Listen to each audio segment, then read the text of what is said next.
Oh, geez. Forgot I was even doing a live. My apologies. I had to attend to something else and I lost track of the fact that I started to do a live show on here. Yeah, I'm even busy in the morning here too. I get distracted. A really good question, and it is. Is this going to be a repeat performance of the Mandawi situation where he spent 2 years? And it's been over 3 weeks now. It's going to be pushing a month. I don't know when. I don't keep track of the dates. I really don't. You think I probably do, but I actually don't. Yeah, his attitude hasn't changed. I've seen his comment. He's waiting for me to come in there. Well, you know me. I don't make things easy for Barry, and for good reason. I just kind of found the contact information of the warden of that facility. You know, all this time on my hands.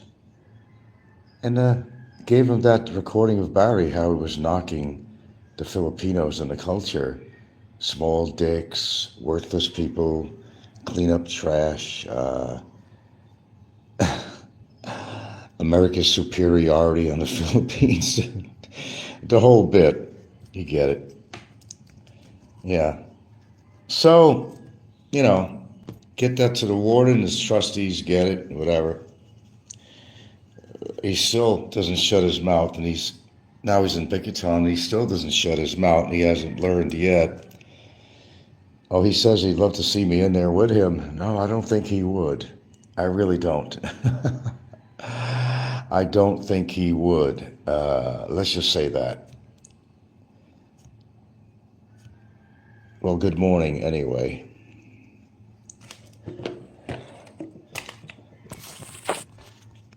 There you go. Some things don't change. No turmeric this morning.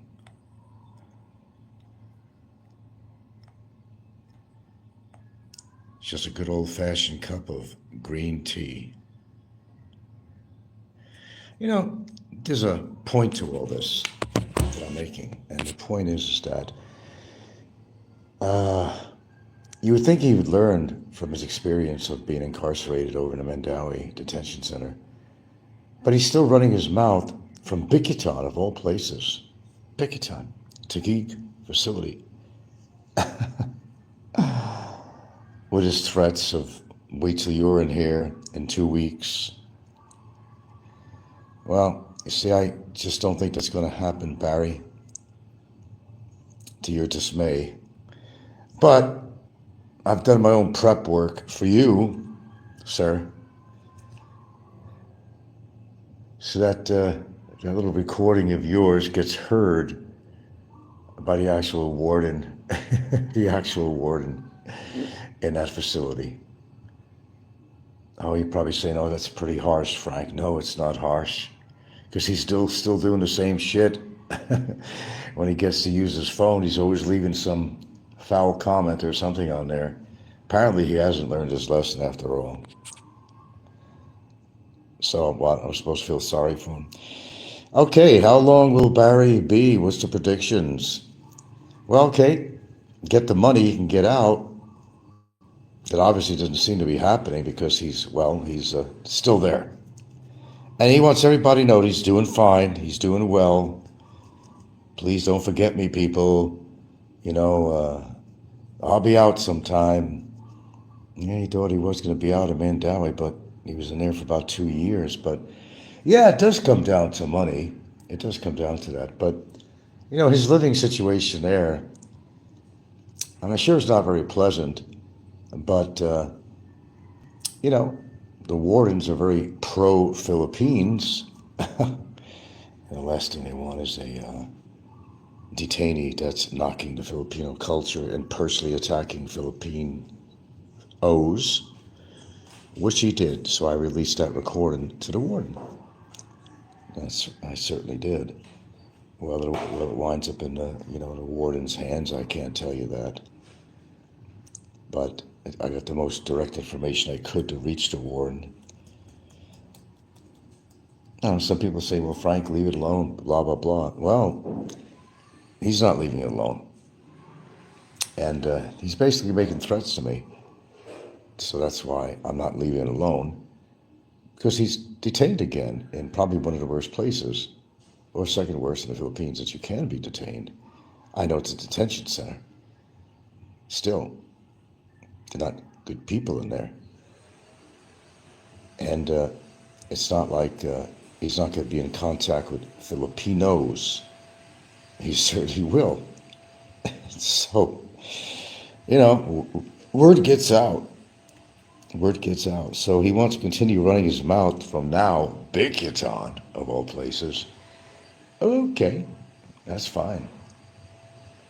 It ain't over till it's over, Barry. When you start learning to shut your mouth and learn from your lesson in Mandawi and the court, now that you're officially a convict, have you figured things out yet? And how long will that actually take for this to sink in, that you're not in the best position in the world? And I know he's counting on me, or counting on immigration to come up with some resolution that's not in my favor. But there's no guarantees in life, is there? No, there really isn't. And for my information, I would never wind up in detention for various reasons. Don't want to give the hints as to why. But I think he should save his pesos, and he'll get an extra meal every now and then if he knows who to pay off in there. He'll learn all the steps. It's quite different from Mandawi, I would say. But he doesn't learn. I guess that's the whole point of this broadcast, is Barry still hasn't learned. I'm not sure what it would take. No earthquake, no no divine intervention. Some people just can't change, period. They just can't. I guess he's one of them,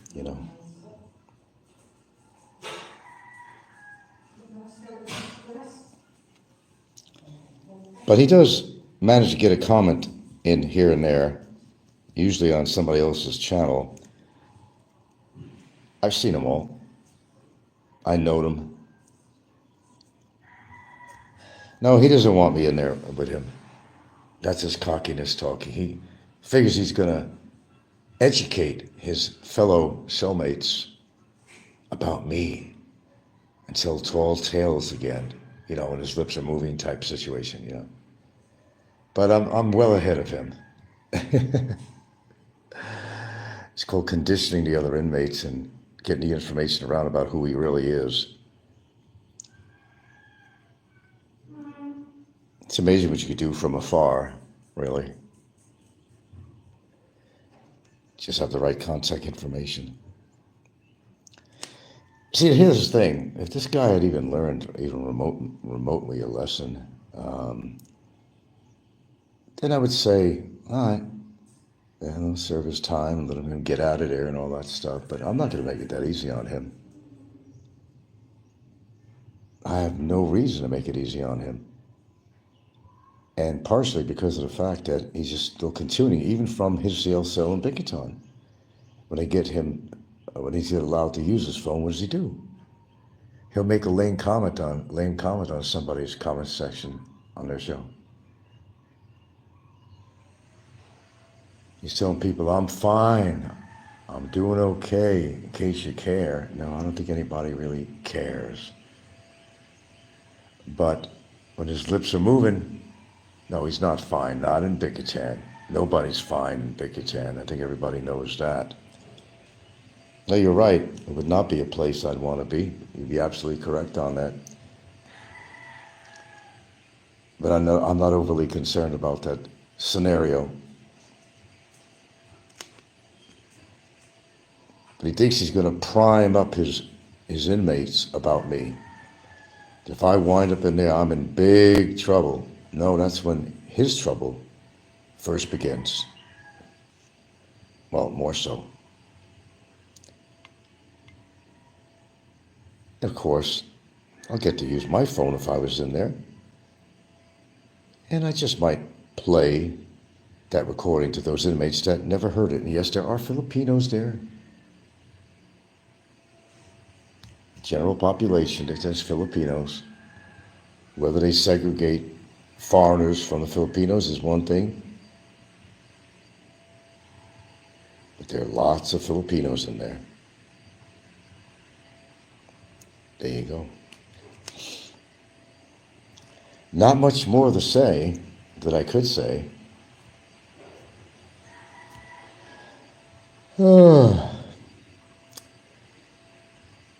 Donuts go a long way, by the way. I'm just kidding. Oh, actually, I am kidding. No, donuts can only go so far. They make a joke about the donut stuff. Maybe I'm just a genuinely nice guy, you know. Support our men in blue. But this is proof of the pudding that you think that by Barry being in Bicutan that he would have learned his lesson. But no, he'll still, and believe me, if he was able to do a full show, he would. But now he's really, really frustrated. Because he's not going to be using his Xbox in there. He ain't going to have no ice maker. Hard times, but not hard enough as far as I'm concerned. But he did make it to the big house after all. He did. He made it to the big house when he thought that would never ever happen.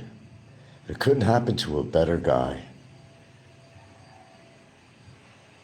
What has it been? 3 weeks already? Pushing 4? I don't know. As I said, time goes by real fast. Now, without anybody willing to help him, this could be a similar scenario to his Mandawi stay.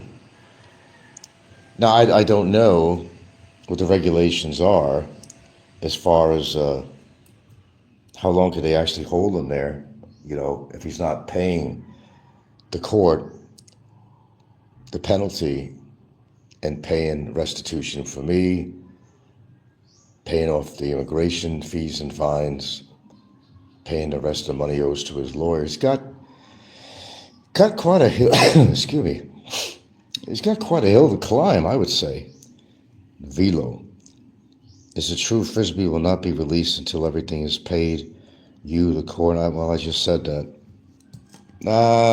Apparently so. I just don't see, honestly, I just don't see any way out of this unless he does raise the money. But the high roaders are apparently not getting him out of the situation. I don't know. I thought they were in support of him. Oh, I see. Because, yeah, if Barry comes up with the money, there's $250,000 pesos has to go in my pocket. Ah, there you go. Explains part of it. It's not that people believe in Barry that he's a great person or all. Even the trolls and the high roaders, they know he's not. And well, them and other trolls would say, oh, I think he spent enough time already. It's time for him to go out. Well, you see, that had a lot to do with Barry himself. And he possibly could have been out a long time ago. But he just continued down that same path of self-destruction. And that's why he's there, in part because, well, they had to put him somewhere. But they're truly going to be renovating that shithole that he was in Mandawi. Got to put him somewhere, and of all places, he wound up in Bicutan after all. Wow.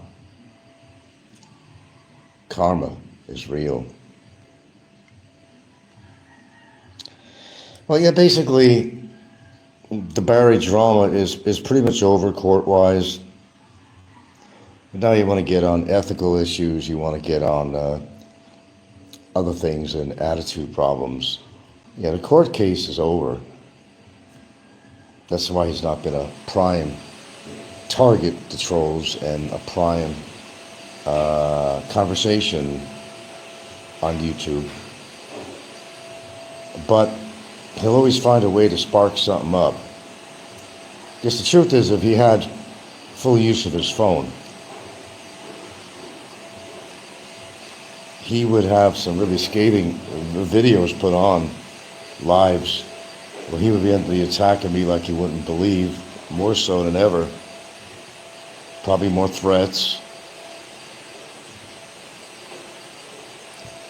He hasn't actually done anything to ever help himself, though, in this situation. Why would somebody want to make it worse for themselves? I don't know, sometimes maybe you get used to that free rent situation, you know, but what a price to pay for free rent, you know? That's quite a price to pay. And still be cocky. Yes, that's true, Mr. Velo. His passport is expiring. And actually, even to use it, how does that work, though? How does that work? I think they give him a one-time shot. In other words, when he's ready to get out of the country, let's say, oh, that's, you know, he pays his dues and all that stuff monetarily. I'm not sure how that works because if his passport expires, I guess immigration could allow a one-time use of an expired passport. Well, they got to get him out of the country somehow, so if his passport's expired, that doesn't help. And by the way, in regards to passports, you have to renew your passport 5 months before, minimum of 5 months before it expires. So his passport is useless anyway. Yeah. Everything else is too. Yeah, he's got a tough hill to climb, dude, that's for sure, but it's not really over even when he does get released because the uncertainty of what he's actually facing when he gets back to America. There's still a lot of issues going on with child support and any bench warrants, any crap like that, anything that's turned into a felony. I don't know. The one thing I do know is he's not going to be able to come back in this country again. Now, that's not going to happen.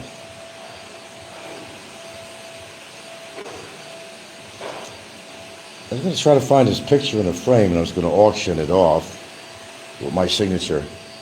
I got to find it. I don't know what I do with it. No, contrary to what you believe, it's not hanging on my wall. No, it's not. But maybe I should auction that off. Who would buy it, though? I don't know. It's like I should have auctioned off the chair in Hawaii, but, you know, it's kind of a big item. It would have been a big item to transport. So it was a no-can-do situation.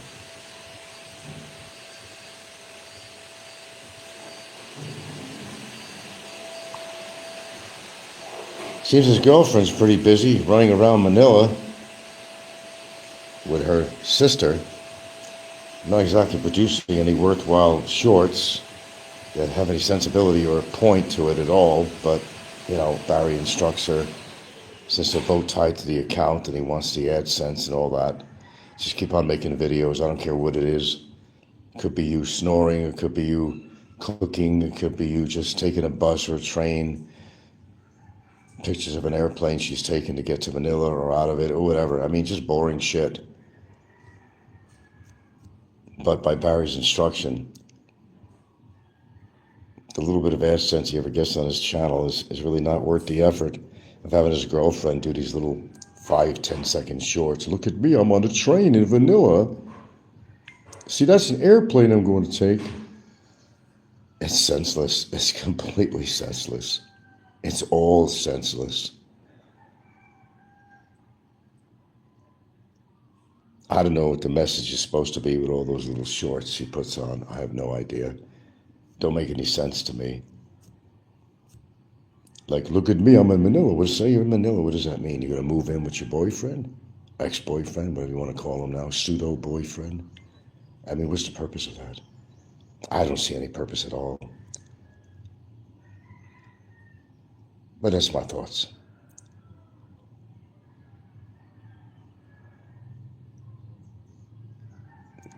What is today? Is it Monday already? I tell you, you lose track of time living out here. Unless you got a hot date, or something. Then you'll mark it on your calendar, but not being the case. Time just goes whizzing by, doesn't it? That's even my dad's birthday this month, too.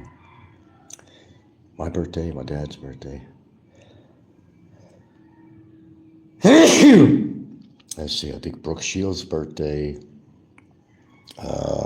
Number of famous people actually have a birthday on my birthday this month. It's at the end of the month.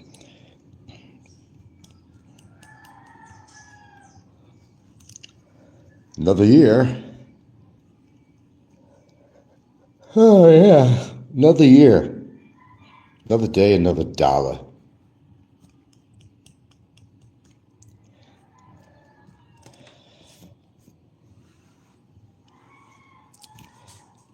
Well, I ain't got really too much terribly to say, except I've been going over a chain of events that's been happening in the Philippines, which is pretty normal out here. And there's so many accidents going on, terrible ones too. And I don't know whether to blame it on just stupidity or alcohol or whatever it might be.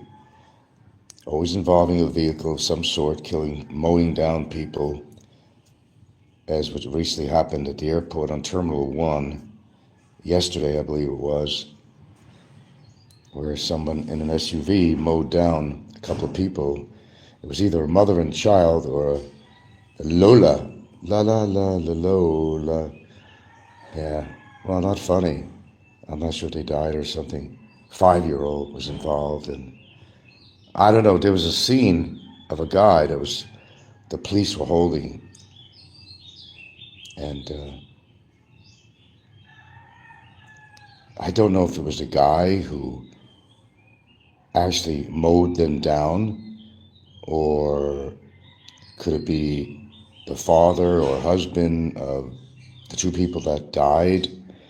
I don't have all my information on that, but it's a tragic event. And we've had them around here lately too. There's always somebody getting hit or run over by a motorcycle or usually a pickup truck or something around here. That's fairly commonplace. I don't know what it is. Drinking is, a very big thing in the Philippines, and that causes a lot of problems. Nobody should be behind the wheel of anything if they're drinking. It's not fair that people to cut their lives short because you decided to drink and drive, and then that's not cool at all. They should get whatever's coming to them legally, because it's not a cool thing to drink and drive at the expense of somebody's life or family. And sometimes they get away with a lot of shit out here in the court system in regards to a matter like that too, where they don't get the time they deserve. That's not arguable, There's no argument to that. If you were irresponsible, you were drinking and responsible for killing people, breaking a family up like that, you should get whatever is the worst scenario for prison. I don't think anybody would disagree with me on that. Yeah. I've always been pretty responsible with that. I'm not a big drinker, but back in Seattle, when I used to do my clubbing and go out to these places, I did realize that one night that I decided to drink and have a few beers, a couple of rum and cokes. I was pretty plowed. So I got into my Nova to drive home to my daughter, and I realized how fucked up I was. And from that point on, I said, no casual drinking when I'm out clubbing. Just buy some, ginger ale or cranberry juice or something, and that's what I did. So I was responsible, had a kid to take care of and all that stuff. Didn't want her to be fatherless, but didn't want to learn the hard way. Didn't want any police attention on my way home. I knew I was fucked up, but I made it home very carefully.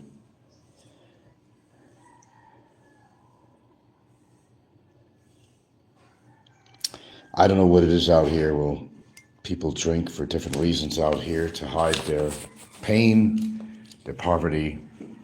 That's why they do a lot of karaoke and all that, and that's why that's so popular out here, because people need to keep their spirits up. And don't get me wrong, there's perfectly happy Filipinos out here. You can't paint the whole nation saying that they're all oppressed and, and they're all miserable. No, they're not. But there's difference, between Americans and Filipinos, because Filipinos just kind of accept what is and what's not. Oh, look at this, I know.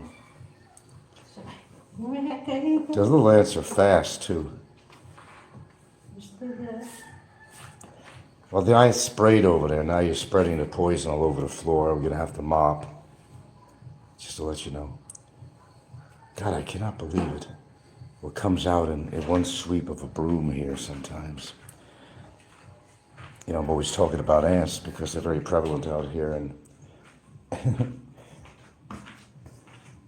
I don't believe in the chemical sprays, but I will use it on cracks and crevices and stuff like that. I will absolutely use it. There's no question. And like I say, sometimes you got to do what you got to do. I'm not into these poisons and shit, but what are you going to do? We all make decisions to do certain things in our life for a reason. Oh, look at this. Days get crazy. This is... Jeez.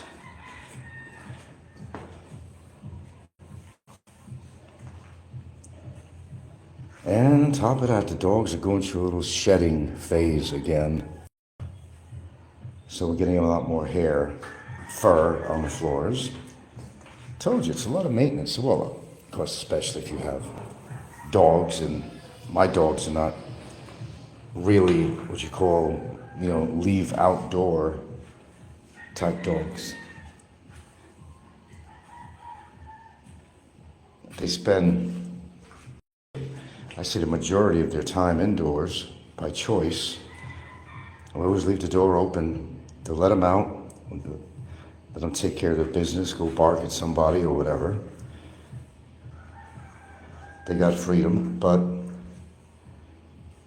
they prefer to be close to us. They want to know everything that's going on with us. And they choose to have comfort over certain other freedoms.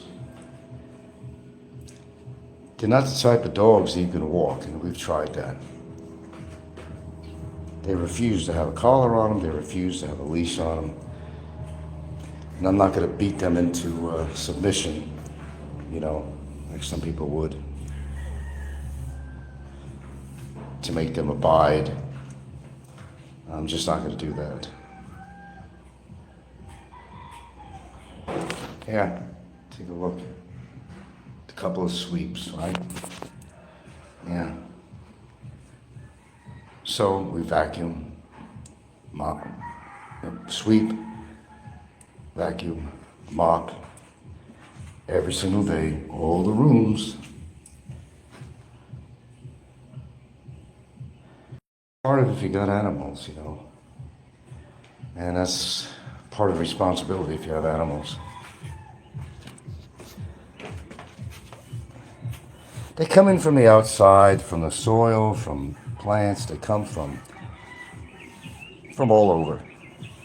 They're really hard to go at it all the time to keep them under control.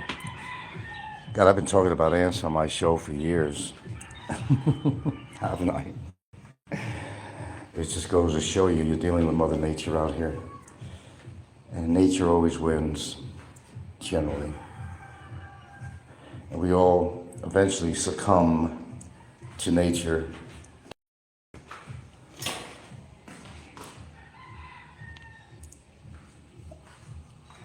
Okay.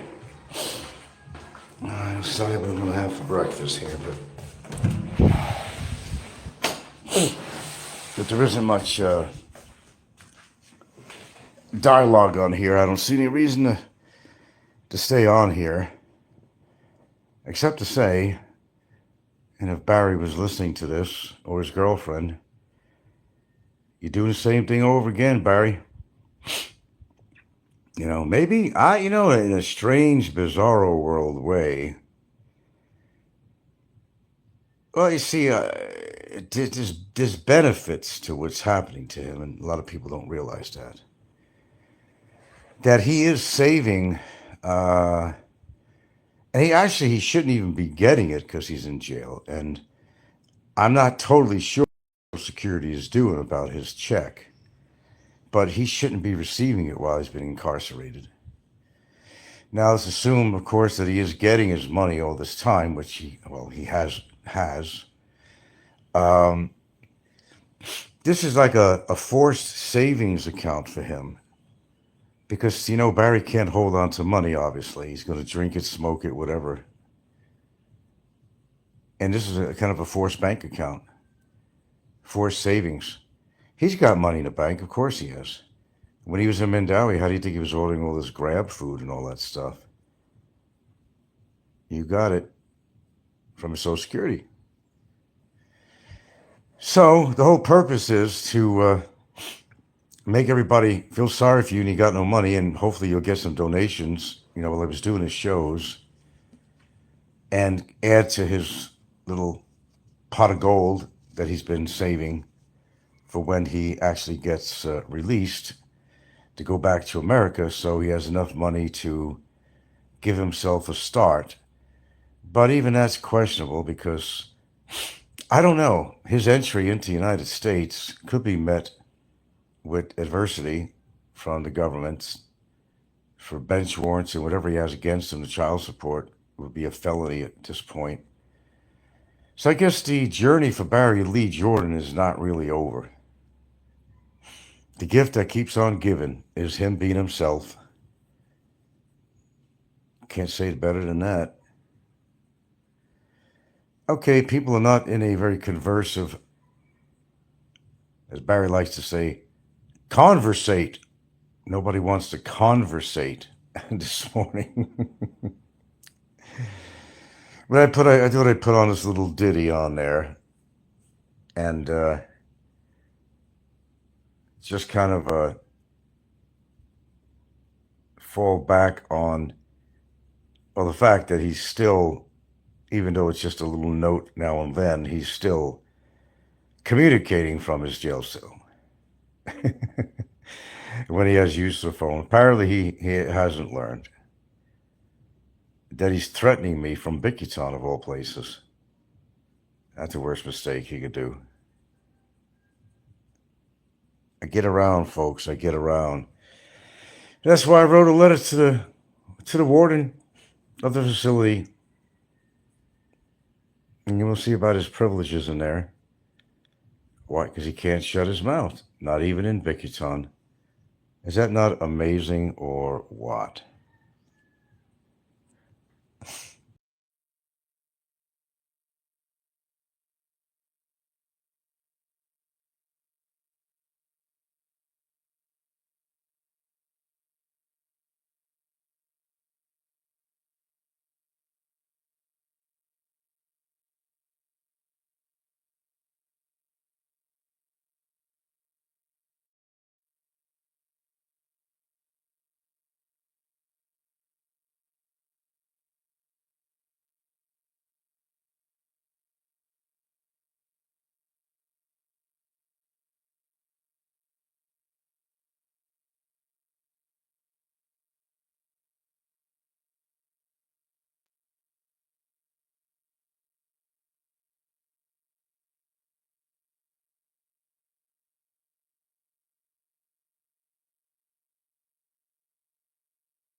Okay, I'm going to be on my way out the door in a half an hour, but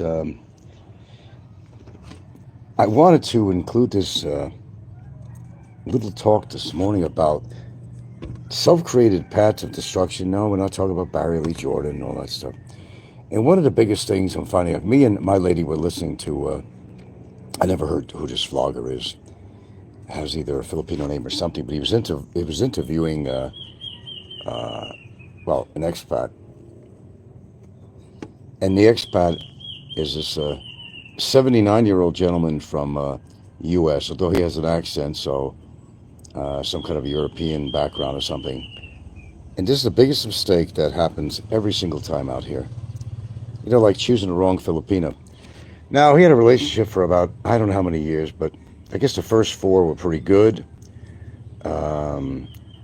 And I can't tell the whole story. I'm going to leave a link in the description or something after this show later, and you could watch this video.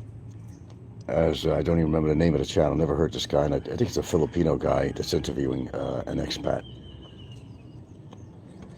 And one of the biggest mistakes that is so common out here, you know, older foreigners have this quest to find much, much, much, much younger Filipinas. And if they don't find a right one, the path of destruction is that they'll be with you for a while, enjoy the benefits and all that stuff, but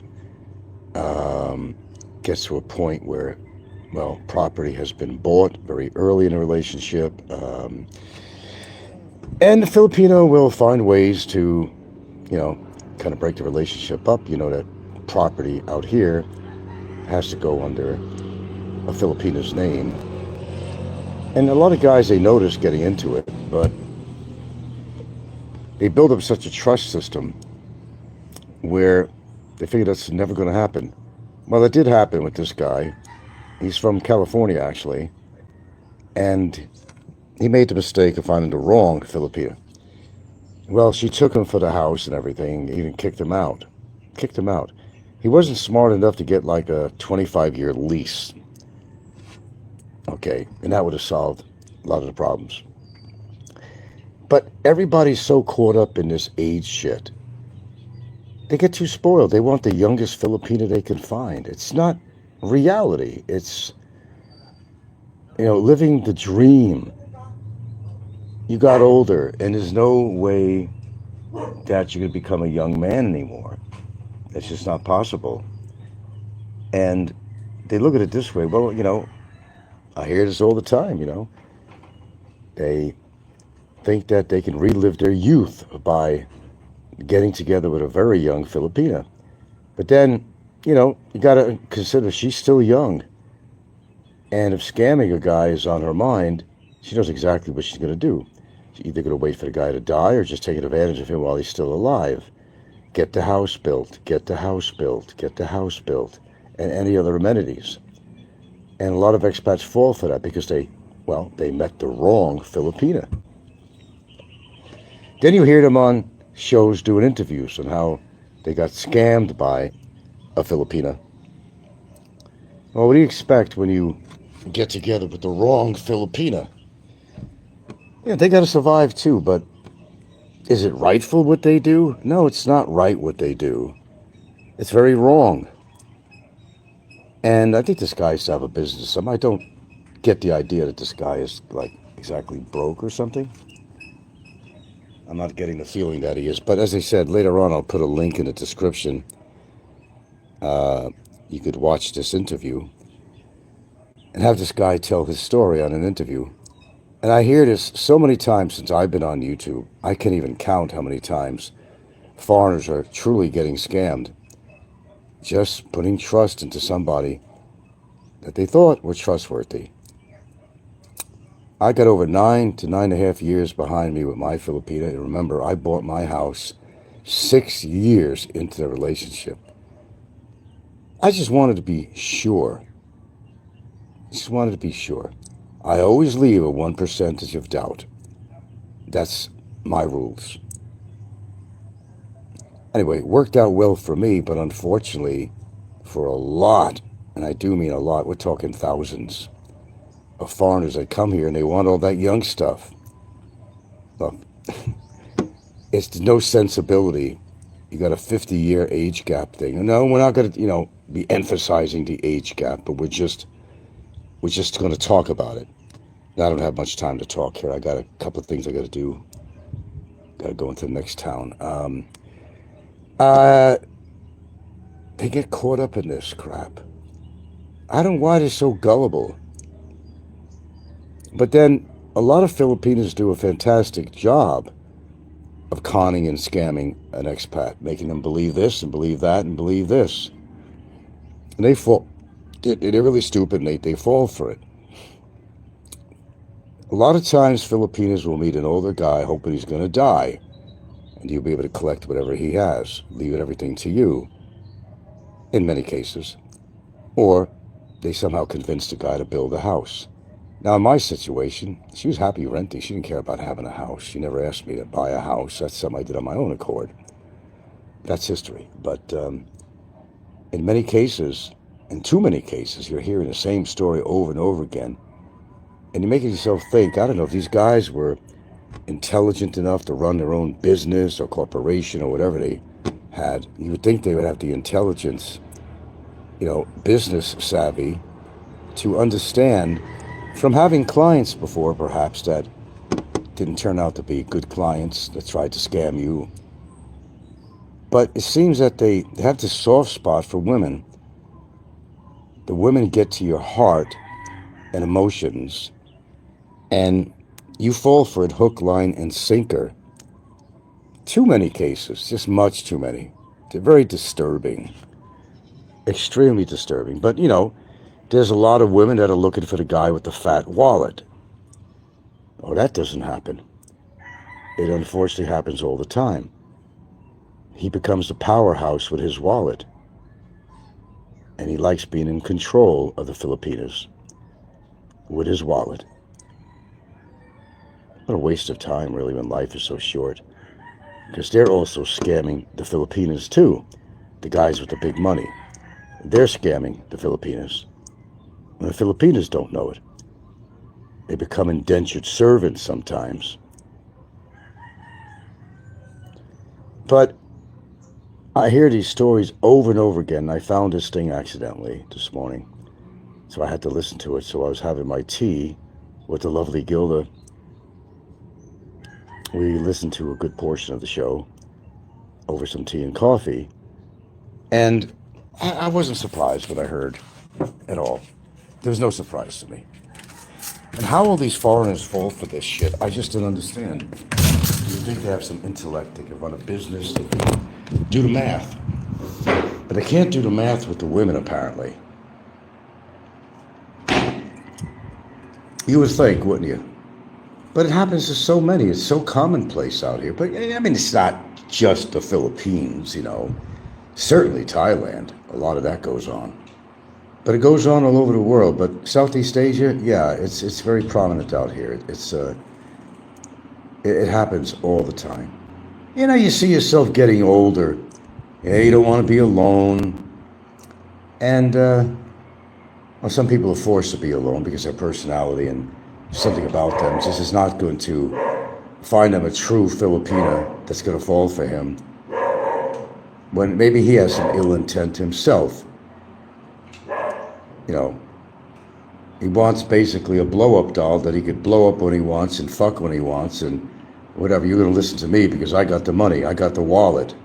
You're going to do what I say. So a lot of times the expat puts control on a Filipina. And we know incidents of that, don't we? So yes, it is a happening thing out here. They're attracted by the youth of a Filipina. They want to turn back the clock to be when they were at that young age and was dating young women.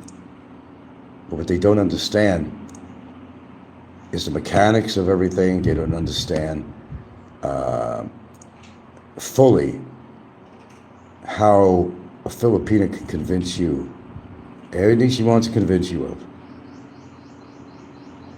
They'd wind up taking advantage of you. So if you wound up in a situation like that in a relationship, I do feel for you. But when you listen to this over and over again, you come to that conclusion that these expats are just not thinking with their brain, they're thinking with their dick. I get to screw around with a girl that's like, could be my granddaughter, or even great-granddaughter. Okay, yeah, right. Age gap again. Yeah, it's age gap. There's nothing in common. Except she has something that he wants, and, you know, he has something that the Filipino wants. You know, his money, his property. You got to plan right. If you're going to plan to buy a house, my word of advice is you get a lease. Get like what I did, 25-year lease. 25-year lease. That's what you got to do. Just in case. Just in case. I mean, you got to protect yourself somehow. But don't go dilly-nilly or whatever, nilly-willy. In a short period of time, you're buying a house. There's some people who say, okay, what's the sensibility of that anyway? Of guys that in their older age, 60s, 70s, whatever, even 80s, and they buy their Filipino house. Well, there's really nothing wrong with that if you're pretty solid in your relationship and you actually know it. But if you have any doubts, don't do it. If your relationship seems to be full of arguments and disagreements, that's a good sign right there. Don't do it. Don't do it. Think.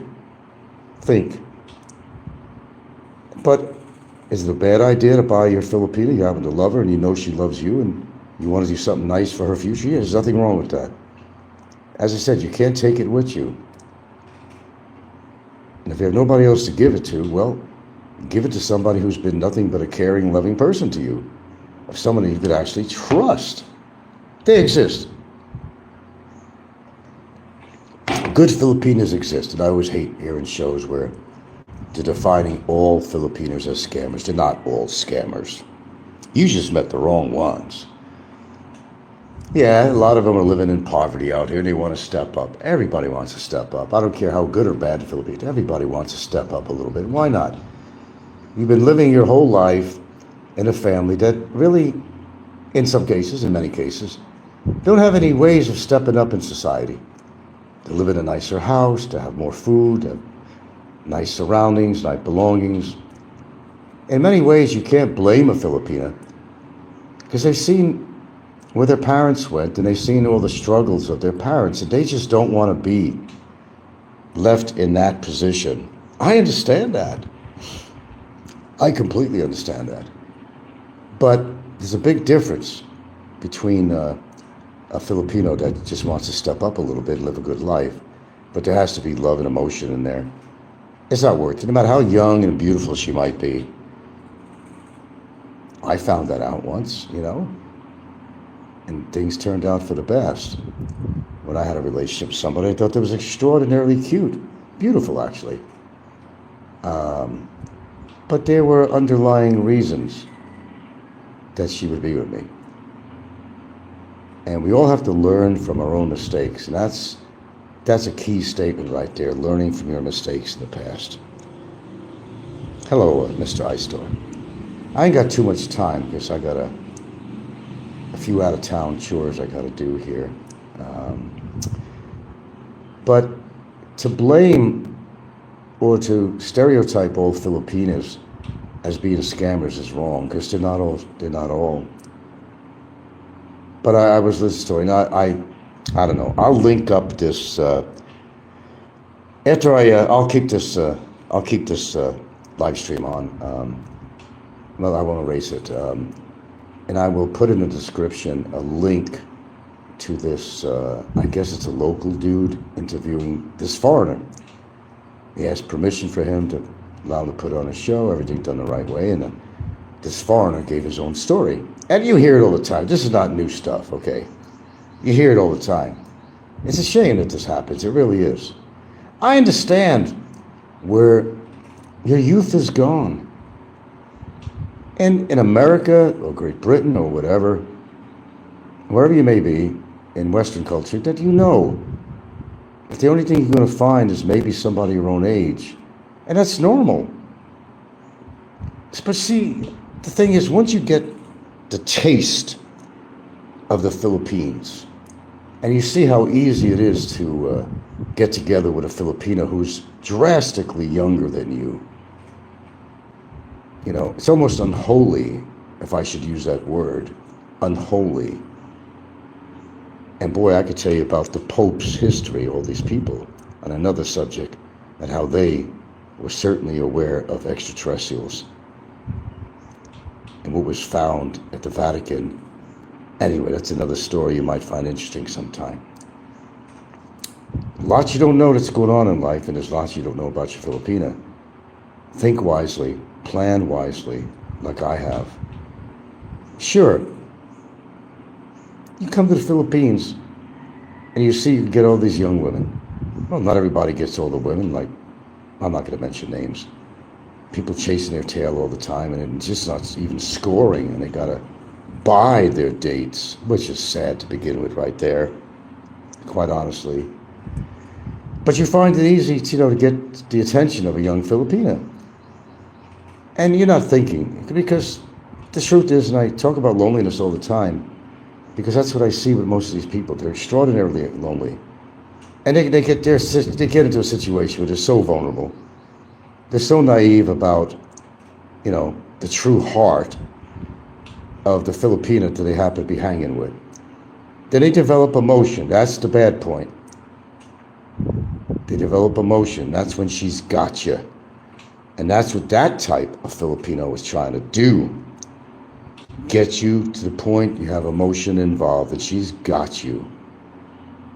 She knows that when you buy that house, it's hers. And all she has to do is find reason to rhyme. She don't even need a reason to rhyme. As this guy got booted out of his own house. Well, technically, it's hers, but you bought it. Bet you didn't expect that, right? They didn't expect it. Yeah, they could turn on you. There's no doubt about that. But in a way, don't blame it on her. Blame it on yourself for making the wrong choice. That's what I say. It's not just her to blame. It's you for being so stupid and believing and not researching your Filipina. It's your fault. Then you go on interviews and you cry about it, but you say, oh, my Filipina, I spent all this money on a house and she kicked me to the road, and I'm pissed off about it. Well, you kind of did it to yourself, really. And these stories are adding up and adding up. We don't even know the thousands, hundreds of thousands of stories throughout the years where a desperate expat moves out of his country. Then we know it becomes bad. Well, what becomes bad is that, you get used to having that young stuff, and if you decide to move back to your country or something, you think it's going to be the same.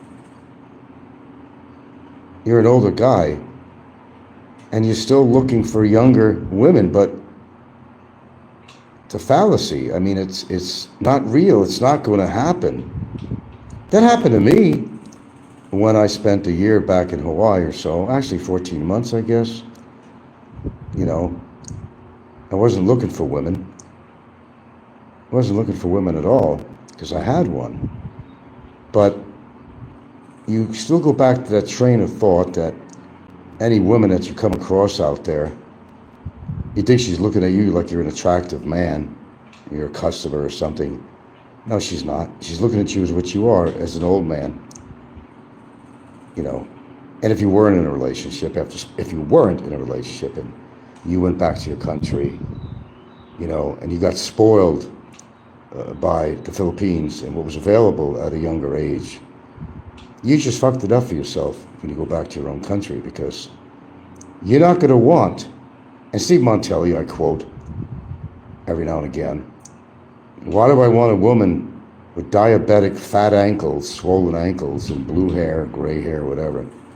That's because you became so spoiled living in the Philippines. It's not going to happen in your country. Just face it. You're not John Bon Jovi or somebody, or, or whoever, Rod Stewart or something, older people that can get these younger women because of the wealth that they have and the position in life. But if you don't have that kind of wealth and position, dream on. It's not going to happen in your country. It's just not. You're fooling yourself. Yeah, unfortunately, there are some bad Filipinas out there. Ain't no doubt about that. But if you're stupid enough to allow that to happen, then you deserve it. I hate to tell you that. I don't mean to want to be offensive to you, but if you couldn't figure out your Filipina after being with him at least 4 years, which he was, more than 4 years, but it was 4 years into the relationship, I think things started happening, I guess. You have to see the whole video. As I said, I'll try to link this up after I end this broadcast. And just listen to it. It's nothing that you haven't heard before, but it'll educate you. And for those that are planning on living on here, look, I know you want that young stuff. Hey, 20 years is young for me. The difference between me and my partner, 20 years is still a lot. I'd never be able to get a woman 20 years younger than me in America. It's not going to happen. I couldn't get a woman probably my own age, to tell you the truth, But, I mean, listen, that's what you want, but you already became spoiled. You spent too much time in the Philippines. It's done for you. You're not going to want a woman your age anymore. That's the bad part of this. You got so spoiled that you refuse to date a woman, let's say if it's in your own country, you refuse to date a woman that's anywhere around your age. I mean, you were spoiled in the Philippines, but it was all a smoke screen. It was all a fantasy most of the time. A lot of these old guys are saying, I guess I still got it after I'm 60, 70, 80 years old. This proves I've still got it. Yeah, snow on the roof, but there's fire in the furnace. Nah, man, you're fooling yourself.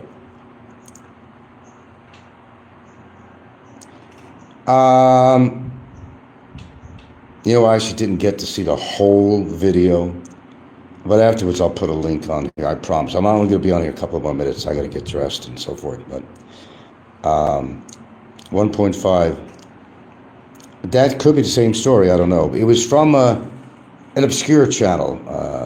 I think the guy who ran the channel had some kind of Filipino name or something, and he was interviewing this old guy. He's 79 years old. It could be the same one. I didn't listen to the rest. We listened to most of it, but maybe I didn't pick up on the 1.5. I know he lost his house to her, I could tell you that. Yeah. I still have to finish. Actually, I'm a little ahead of myself, by talking about this. I didn't get to finish the whole video, but I heard enough. And me and my girlfriend was sitting there just listening to this while we're having her coffee and my tea. And I said, here we go again. When will these expats learn? You work all your life to build up something. You sell a house. I think that's what he did. He might have sold a property in California where he lived. He had some kind of business going, I guess. But don't give all your assets to your Filipina. If she's worthwhile to be with, and you're getting older, and you're not close to your family or anything like that, they either died, friends died, or you're just not a good relationship with your blood family or otherwise, then, you're kind of geared in the direction of, well, I got to leave it to somebody. And if the Filipina's true enough to you and she's all that good stuff that she is, yeah, it's certainly worthwhile doing that.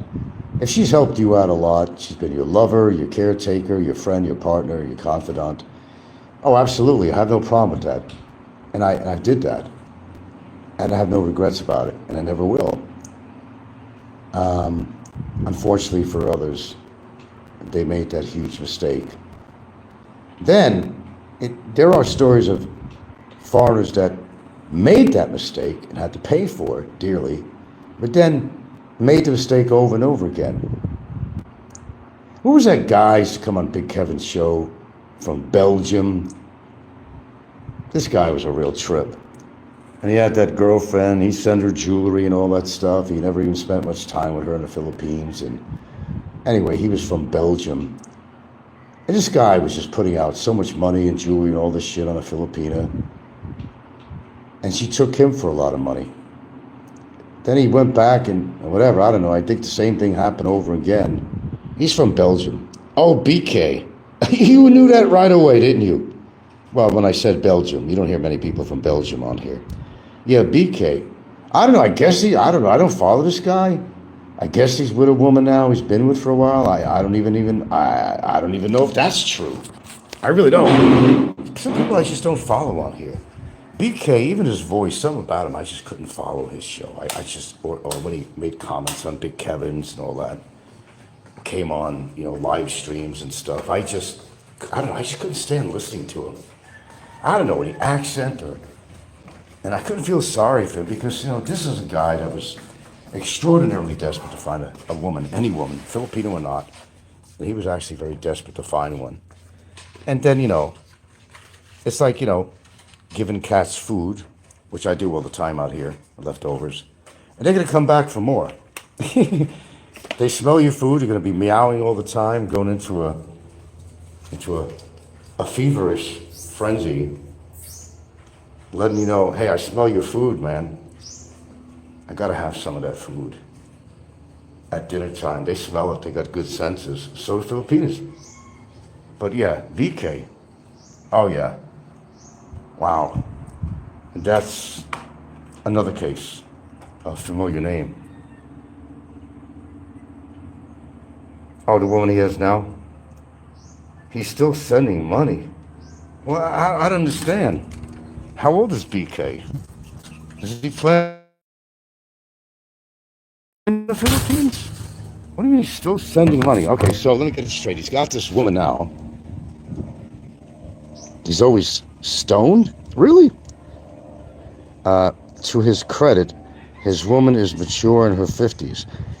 That's your biggest market out here. Hold on a minute.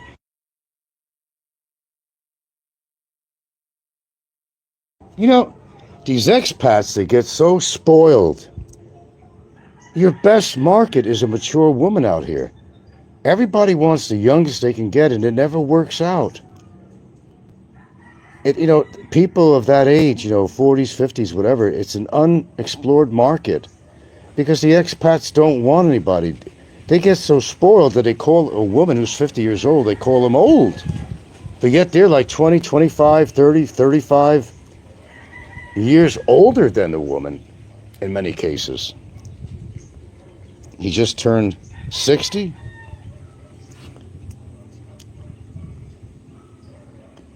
So how does he have a woman if he's still in Belgium? He's doing the same thing he did with the other Filipinos, sending them gifts and money and all this crap. Jesus Christ. Just unbelievable. I remember him get scammed by Ren Zero and oh yeah, dinner. And Ren Zero and Chixie made him pay for the dinner. He was invited out by Ren Zero just to get an interview. I think I remember that. But yet he made this guy pay for the dinner, Ren Zero, didn't he? Yeah, I think I remember that. Yeah, I do actually now. How do you be that lonely and desperate? I don't know. I've never been that lonely and desperate ever in my life. Thank goodness for small miracles. I could be alone if I had to. It wasn't like every single week, in the States I was getting women. I had plenty in Washington State, but it wasn't like that all the time. I had big gaps in between sometimes, Big gaps. It gets lonely. It sure does. But I've never been that lonely that I'm willing to settle for something. I just can't do that. It's a waste of my time. You're getting older. You never know when you're going to go. And you want to settle down with the right person, but just don't buy the relationship. What good is that going to do you in the end? Seriously. If there's no love, there's nothing. It's shallow. It's nothing. And you can't, put that carrot or wallet in front of these women and say, look how fat my wallet is. Sure, you're going to get attention from the women. The wrong women. But it makes you, who has all that money, feel like a powerhouse. The women are not interested in these kind of guys for who they are. They're interested in how fat your wallet is. That's pretty sad. But we see it happening all the time, don't we? He was in Davao 5 months ago visiting his woman. On his trip, he met up with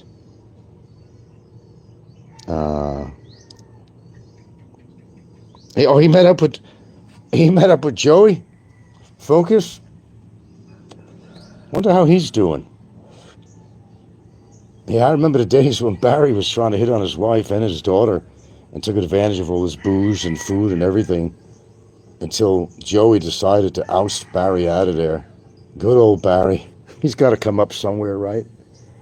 Memories in the corner of my mind. God, Barry played a part in just about everything, didn't he? He certainly did. He don't know what a friendship is. He takes advantage of everybody. But let's kill it on Barry for a second, please. But yeah, that did go on with Joey. Focus photo. So 5 months ago, he was, yeah.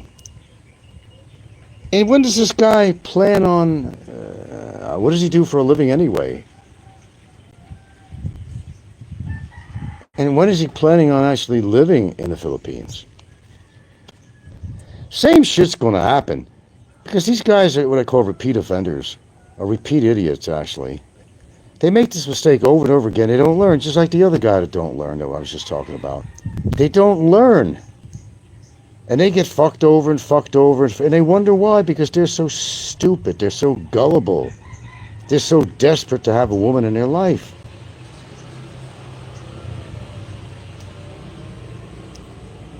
What? He's a hotel bellhop? How does he have money for jewelry and different things he sends these Filipinos? A hotel bellhop? Well, they make good tips. According to hotel you live in, there might be something to that. I don't know. And they could make some good money. There's a potential. But I still, I don't know, the guy must have inherited money from his parents or something. There's always a story, inheritance or something. I don't know. Everyone has a story. We don't know everybody's background. We don't know. We don't know everybody's background. He could have money, besides being a bellhop. A bellhop? That's a new one to me. I don't want to lose your love today. I gotta find a pair of sockos. Where's your sockos? That's what I asked you. Let's see. Sockos. Well, actually what they call sacks. Like, you want a sack for garbage, go to the store. You got any sockos? How many you have? How many you want? Give me what you have. Sackos. Called sackos. Hotel bellhop. That's a first. God, these shorts I'm wearing, they're terrible. I can't go out with these shorts. Whew. I don't know, man. I just think the whole situation is sad. Now, with me, I did not really admire most American women. And they all turned out to be a lot of Karens. Oh, God, don't get in a relationship with a Karen. That is the worst thing ever. You'll never win. You'll never win an argument with a Karen. I'm sorry to tell you that. Don't make that mistake. Is there such thing as Filipina Karens? Sure there is. I'm sure there is. Not like in America, though. Man, you see those feeds on, what is it, Facebook, whatever. all the time. And they're either arguing with police or they're being really... This ain't the same sock here. Hold on.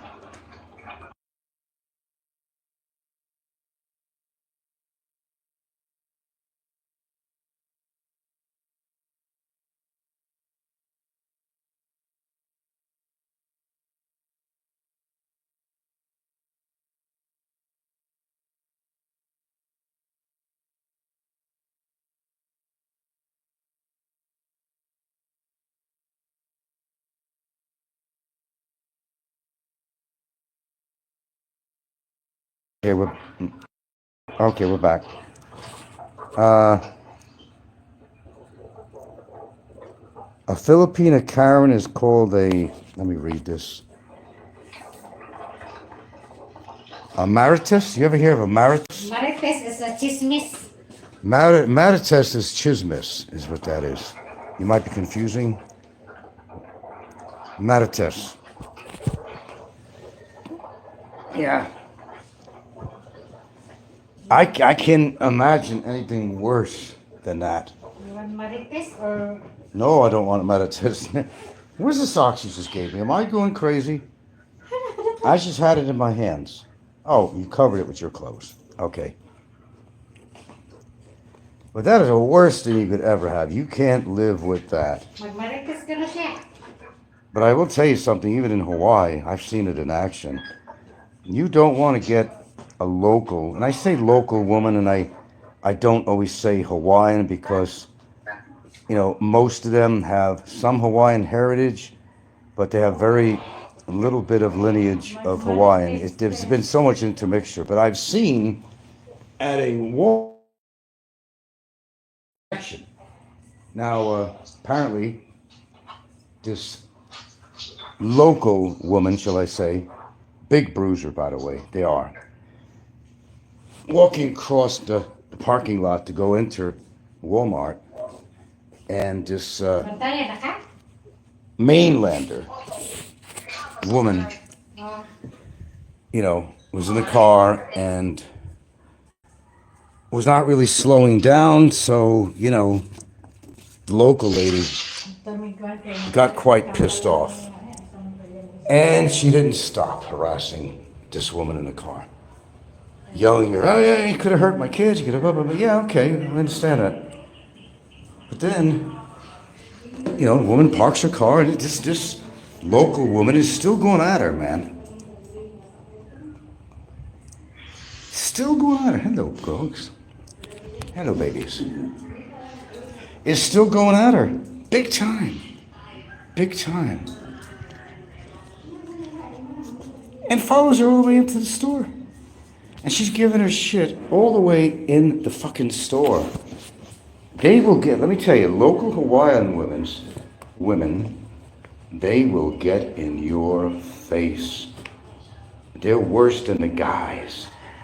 They will get in your face because they know you're a mainlander and you ain't got the connections they do. They live there.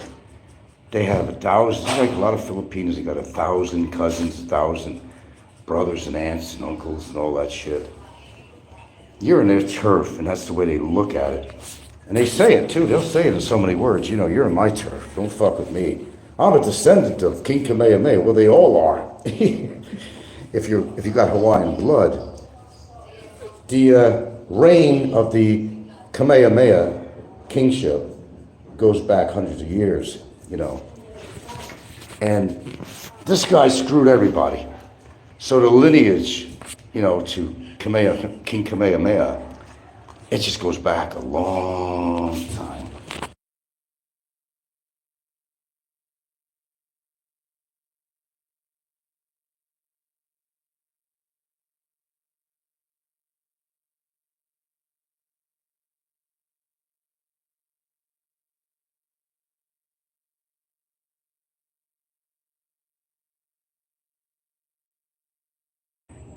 They're all related in Hawaii to King Kamehameha.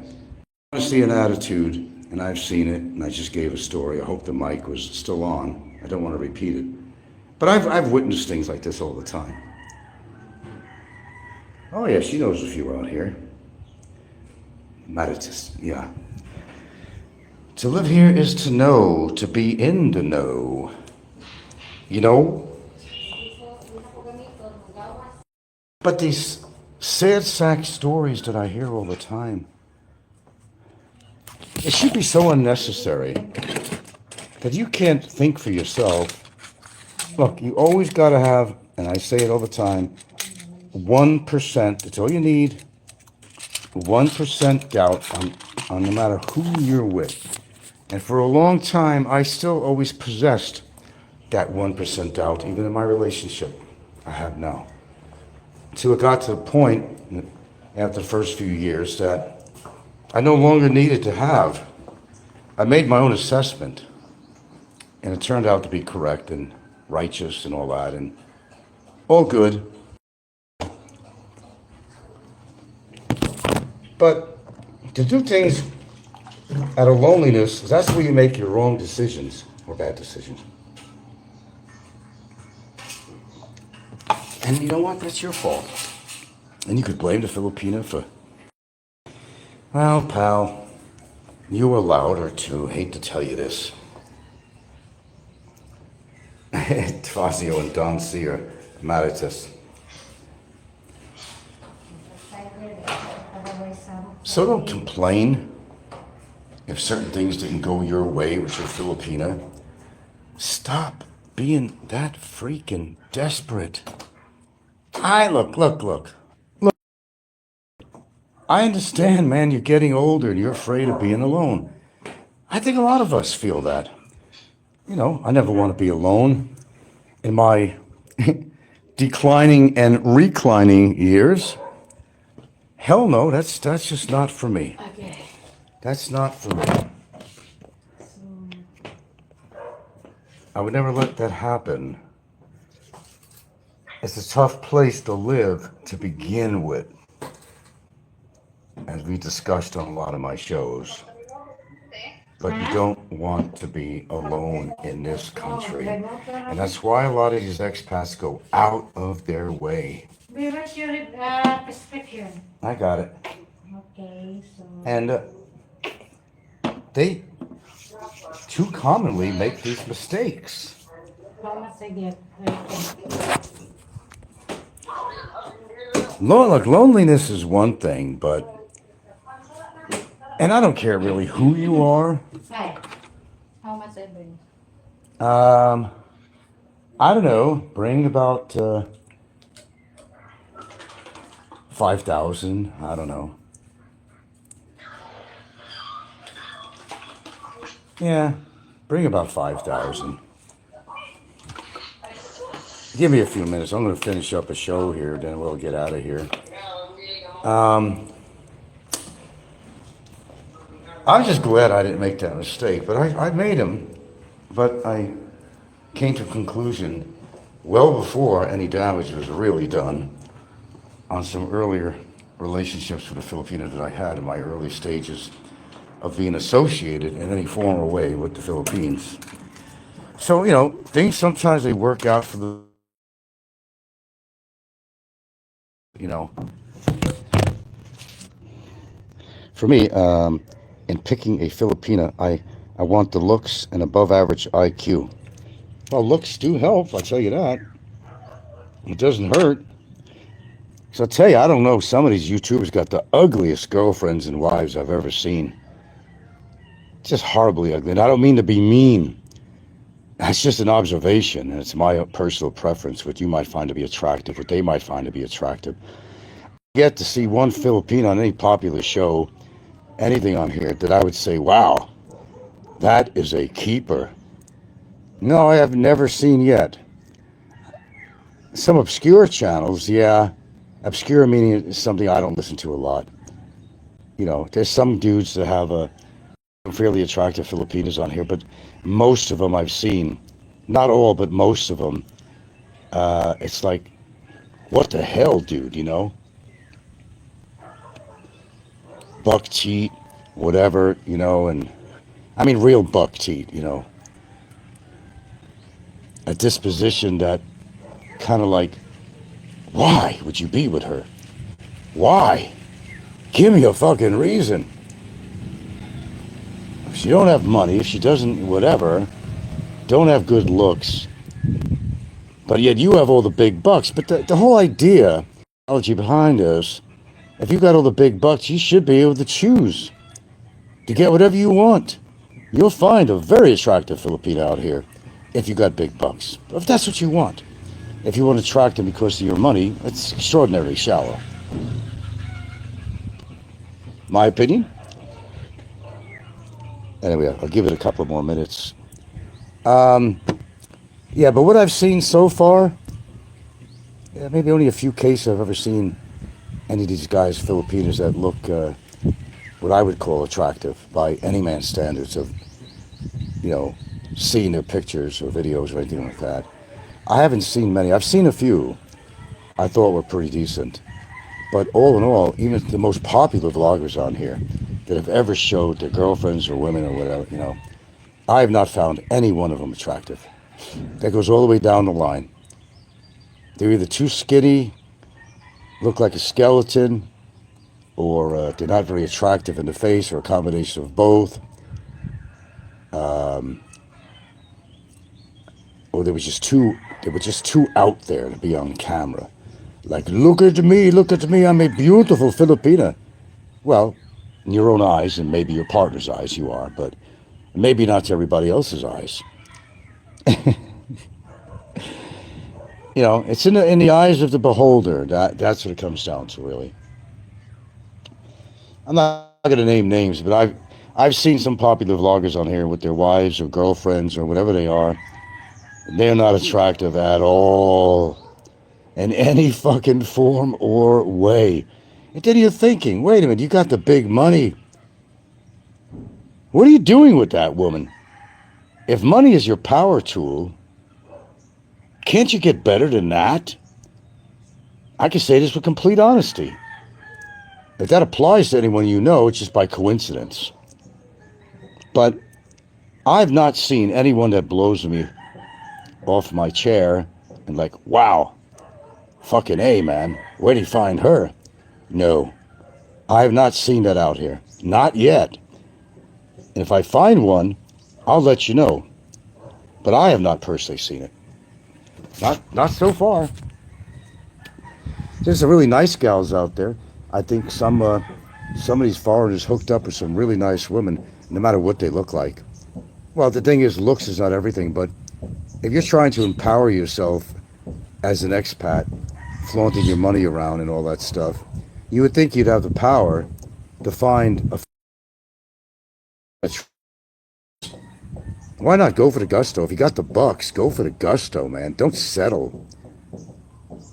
I'm not going to settle for anyone. Hell no. You got one life to live is what I'm trying to say, man. You get up, you become a senior already, you're in your 60s, you're a senior. You should be choosy. But here's the way the thinking goes on this before I kind of hang up on here. You see yourself getting older, and you think time is running out, but you're always in a hurry to try to find somebody as a companion. Like you're going to die the next day. I will still say this. Don't worry about how old you are. Worry about the quality of the person that you want to be with. Not because, oh gee, I see myself getting older, I ain't got much time, I better hook on to any Filipino that'll be interested in me. Many foreigners just pick spinners. I don't get it. X Drew. Okay, I do gotta go. Nice having you there with me. I've been doing a lot of shows lately. That wouldn't be uncommon for me, but I think there will come a time you're going to see a big difference, because there's certain things that are happening, good things actually, but where I think this will come to an end finally without all the bullshit all the time. Yeah, I'm getting off. I mean, how much could one man say about the state of the art? State of the art. State of politics, state of relationships, these guys with Filipinos and all that. How much could you say, Huh? my glasses. Did you call our ride? Cool, but we go in the corner. Okay. We can do that. We can do that. Things to do, people to see, folks. You know what I'm saying? Just don't make that mistake that these foreigners are making. Again, I understand you're getting older, you're afraid of being alone. Hey, that's a real concern. And don't get me wrong, it is a real concern. Nobody wants to die, you know, without a companion to say goodbye, you know. Just walk now, darling. Okay, we're gonna have to go. But Ito na mi day. keep that in mind if you're actually looking for a Filipina and think of the reason, for example, why you're with her, why with her. Don't just go off there and choose the first Filipina that takes to you. I mean, that's the worst thing you could ever possibly do. I can't emphasize this enough. Don't fall for that shit. You're going to ruin your life, and she will take your money if you pick the wrong ones. But don't flaunt your wallet to all these Filipinas and act like, let me show you my prowess. I got all these women. Yeah, blah, blah, blah. You got all these women because you're showing your fat wallet, nice dinners and accommodations, trips to various countries, whoever that pertains to. It's shallow. Okay. And we're out of here. I'll try to put that link on here later on for that one channel, okay?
Good morning.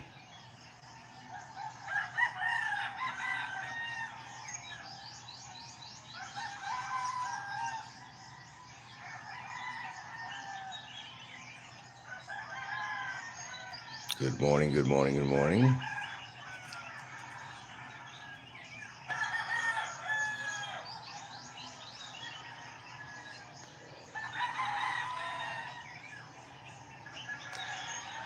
All right. I see Ricky did a show last night. I caught a little bit of it. Between, I guess, knocking Calvin. Well, I think Ricky is actually jealous of Calvin. Huh? I think it's the other way around. Of course, I was a topic on there too. Oh yeah, Ricky's been pushing the envelope with me, but that's okay. That's okay. Just trust me, it's okay.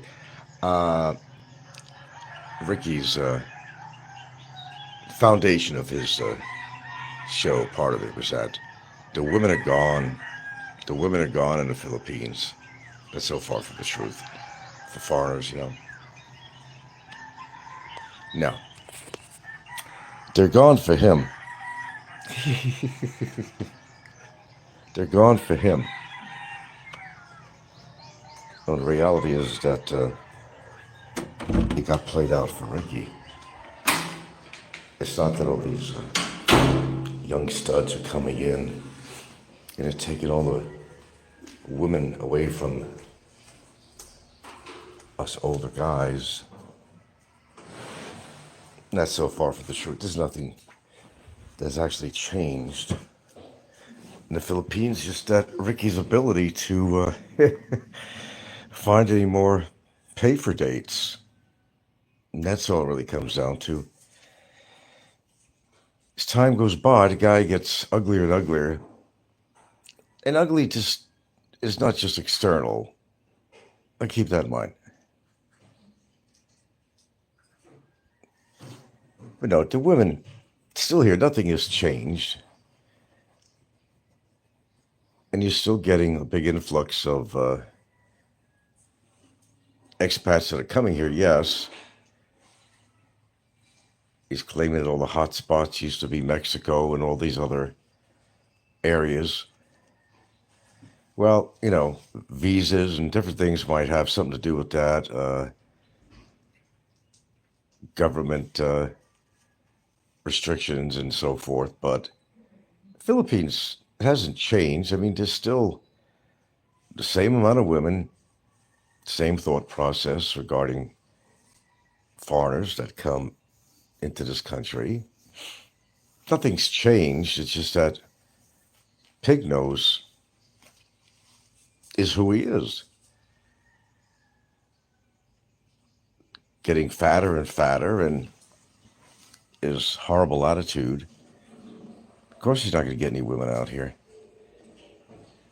He keeps on going back to one person, Apple,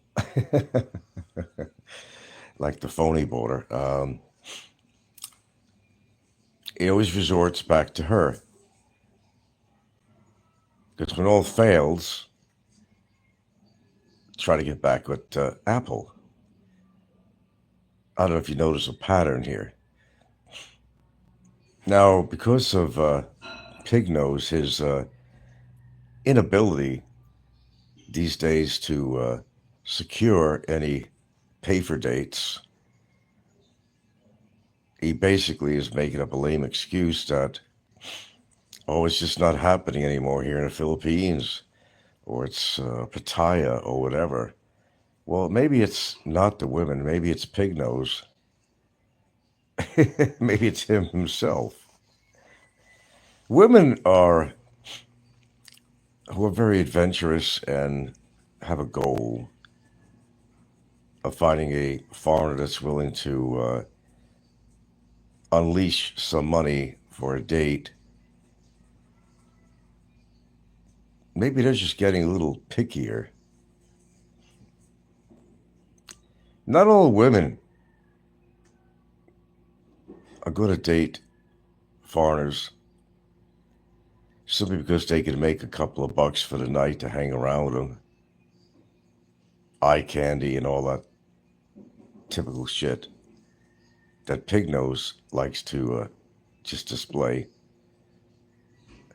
It's just that there are some Filipinas that will not, even for the money, want to be hanging with someone like Pig Nose.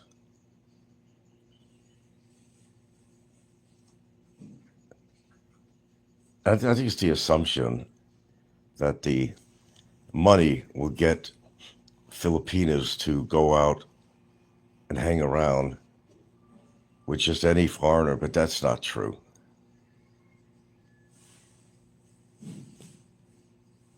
There's plenty of foreigners to go around.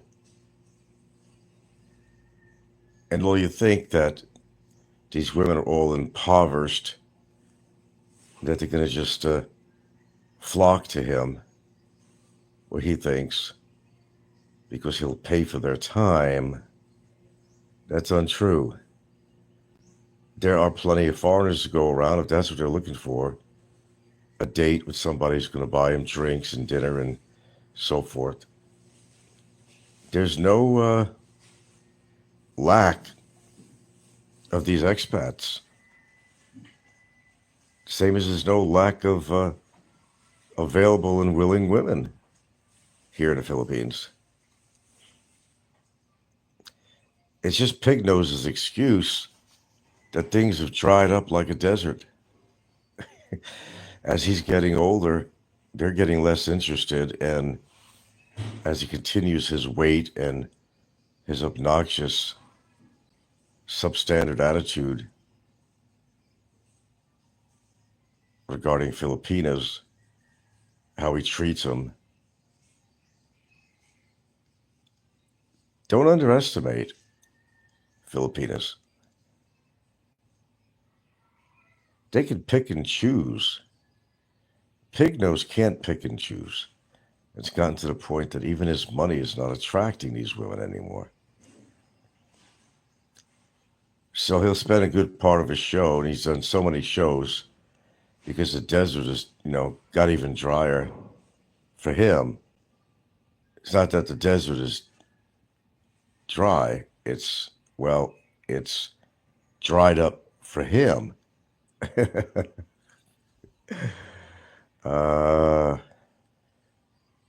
what was that comedy stand-up?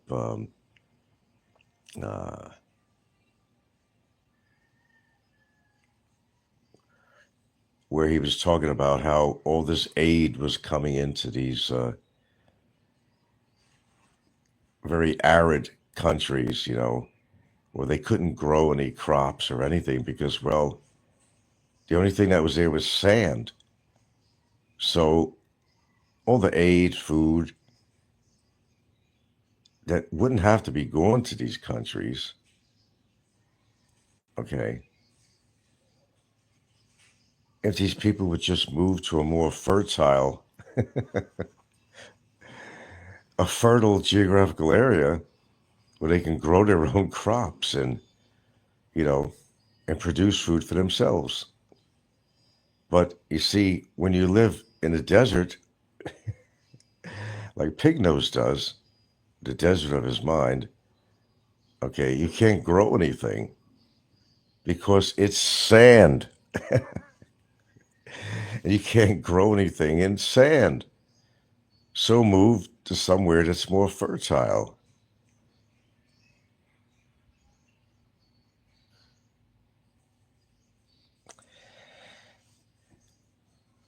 Well, that kind of sums it up.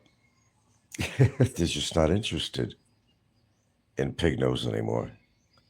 But he's always referring back to Apple.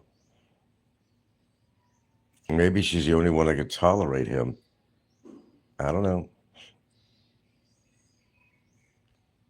I notice Pig Nose is getting sick more often.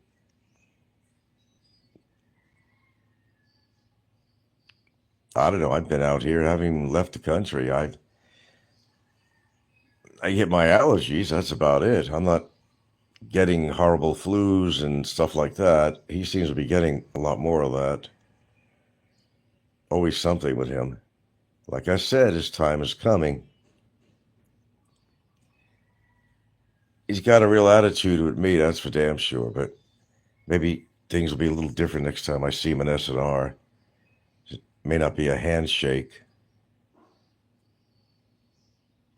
Maybe it'll make it really interesting this time. And of course, put it on camera, of course. See, the times that me and Gilda ran into Pig Nose in SNR was unexpected for him. All of a sudden, we pop up or whatever. He don't know what to say to us. Oh, he'll try to extend his hand and, oh, I'm getting off YouTube. I'm getting tired of this stuff. And well, it goes right back to doing it again. Of course, me and Gilda, we know that. Might be a little different at SNR next time, Pigster. Might be slightly different or radically different. You ever think that you might be the one that might be exited out of this country sometime? Just never know. You don't know what I'm doing behind the scenes, pig nose. But pig nose has to. I think there's an element of jealousy going on with pig nose because maybe these expats that he likes to talk about on his show are perhaps doing a little better than him in many ways. Maybe it's pig nose that's actually jealous of these people.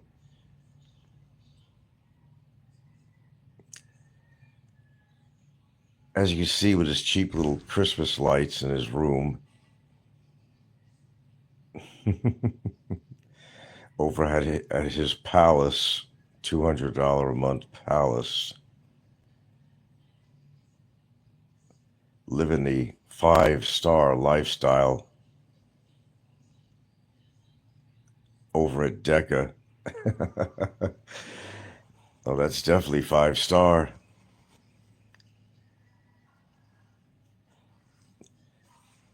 To meet his 5-star lifestyle. He's hiding a whole lot of stuff from people that, well, people are very gullible. He doesn't make as much money as you think he does per month. Otherwise, he would live in a respectable apartment, not a designated low-income housing project such as Decca Homes. Quite familiar with the place. I could walk to his door, actually. And it's not exactly the best place for somebody to live who's living a 5-star lifestyle. And most of the units in there are very small. They're designated the same size. Most of them actually are. Decca Homes. It's not decadent. Or is it? That's where foreigners will live when they just can't really afford a nicer place.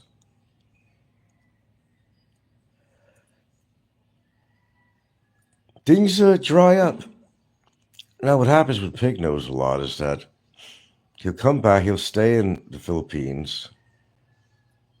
Things are not going to work out for him. It seems that, well, okay, let me rephrase that. Things haven't been working out for him in the Philippines. Then he'll start knocking the Philippines, but yet he still maintains an apartment. But secondly, when things don't work out here, he just goes back and forth like a pinball machine, and he will run the balls, hope he hits a target. That it doesn't happen, so he'll go to Pattaya or somewhere in Thailand. That it doesn't happen there, he makes his way back to the Philippines again, like something's going to change between trips.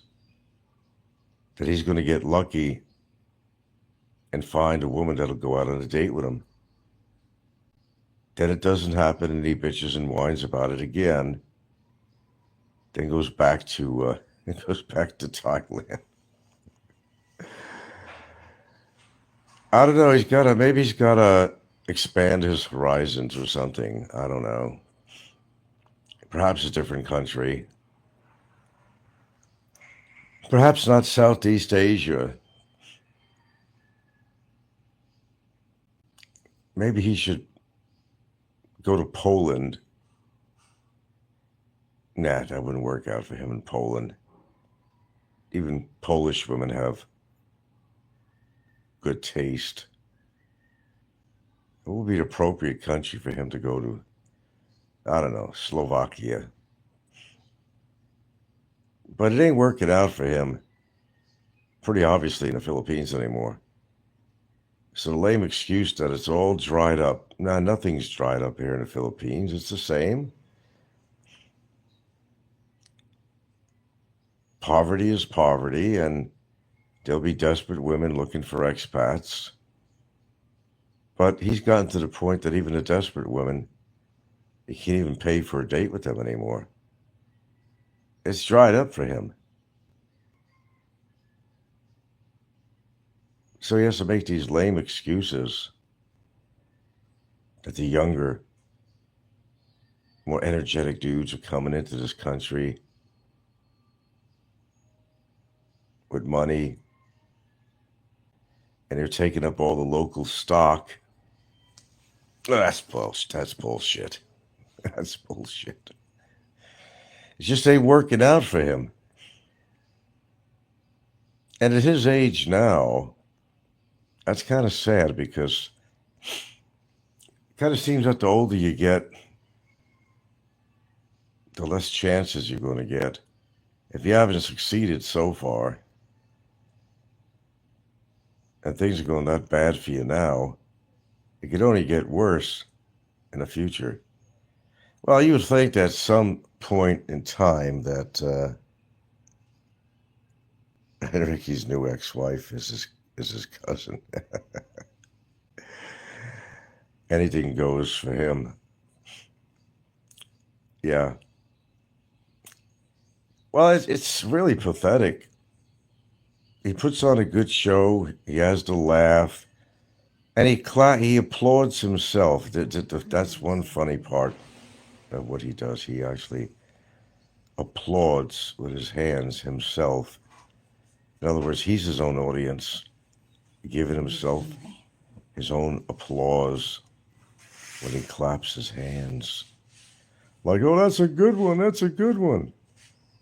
That's like a stand-up comic getting on stage when people in the audience just don't get the joke, and he's applauding himself, which is quite embarrassing.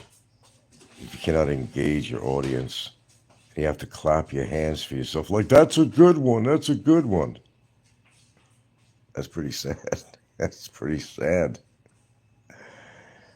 Don't worry about me, pig nose. I'll be fine.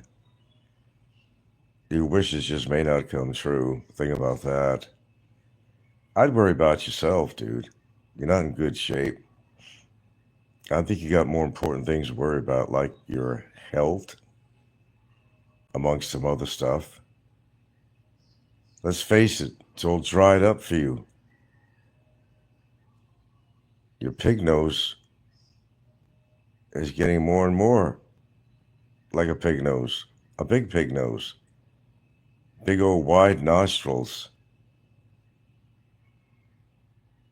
The smell of sweat, because you profusely sweat. As the number of times I've actually met you, you were smelly and you were sweaty. One does need to bathe every now and again. Coffee break. Ricky said on a stream a couple of months ago that his German ex-wife was his third cousin. Well, I don't know. Would that surprise me? No. True or not, bud. That wouldn't surprise me. Not at all. He did go back to Germany, supposedly, I don't know, his daughter. I wonder what she thinks of him.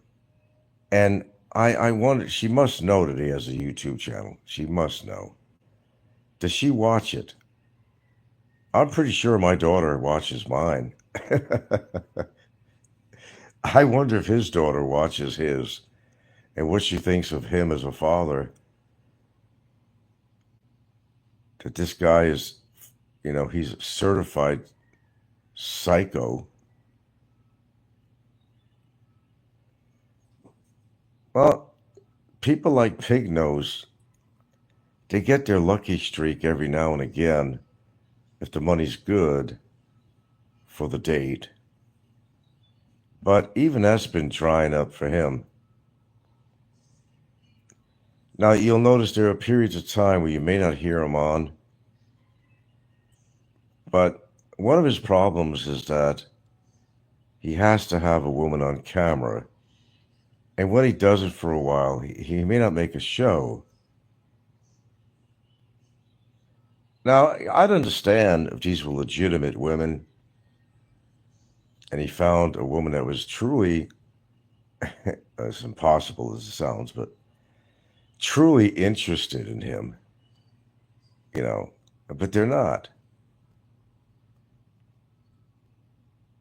And display him on camera, like, look at me, I got some eye candy. I have not seen really one woman that he's been with. In fact, that I thought was rather attractive. But his best mate, and I think you'll all agree with this, it was bizarre as it was, when he had that one woman with him that looked like a replica of himself. Kind of a chubbed out face. She had a space between her teeth, just like he does. That was epic. As far as I'm concerned, that was epic. They looked like they belonged together. Or she kind of looked like an offspring or rather a sibling or something of his. Offspring or sibling, whatever. Either or. I mean, what are the odds? What are the odds that he come on a video displaying what seems to be a woman, or more likely was a lady boy, who was thicker than a brick, chubbed out face, perfect space between the top teeth, as Pig Nose has. What are the odds? What are the odds of that happening? I had to look twice. It was real. There's no editing. That was a replica of Pig Nose. They can make beautiful music together. Region. Oh boy. Fazio would have been impressed. She had a very wide back. Maybe she was a running back. Running back home to mom after meeting Pig Nose. Nah, things ain't working out very well for Pig Nose. And actually, it hasn't for a while.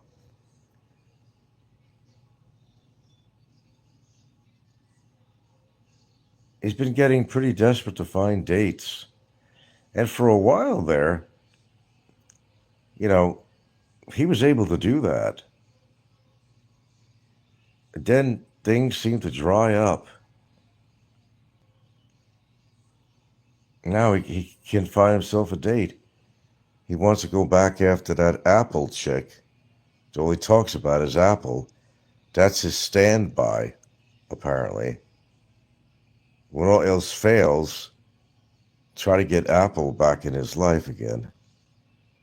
Region says, nothing like sleeping with a woman who slept with a dozen strangers that same week. Man, I'll tell you what, that's something I could never do, man. Sloppy seconds, thirds, fourths, fifths, sixths, sevens.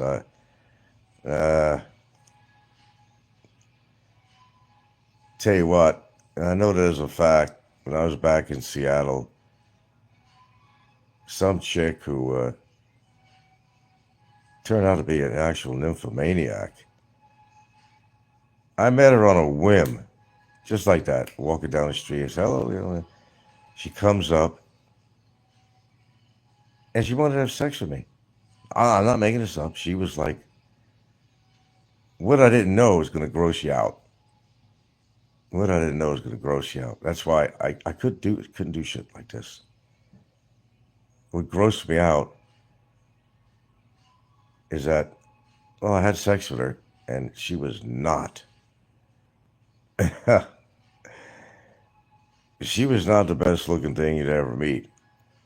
And why on the whim of the moment did I bother to have sex with this woman? I don't know what got into me. But what I didn't know, as gross as it sounds, it's just prior to having sex with her, she had sex with another guy. Need I say more? I entered a danger zone. His sloppy seconds was still, well, anyway, let's say he was still in her. Oh, if that's what you want, I guess there's plenty not to go around. I could not voluntarily be with a woman that I know that all week long she's been getting super pumped by how many guys, and the remnants were still there. Oh man,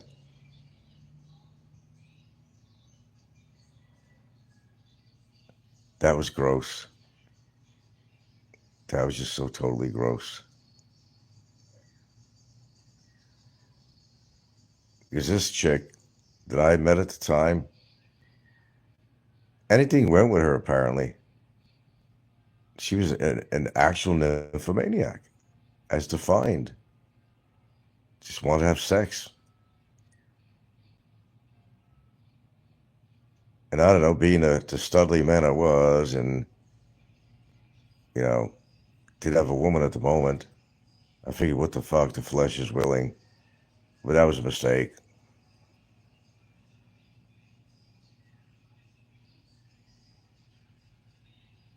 I even asked her, when's the last time you had sex? Oh, a couple of hours ago. I'm like, oh, shit.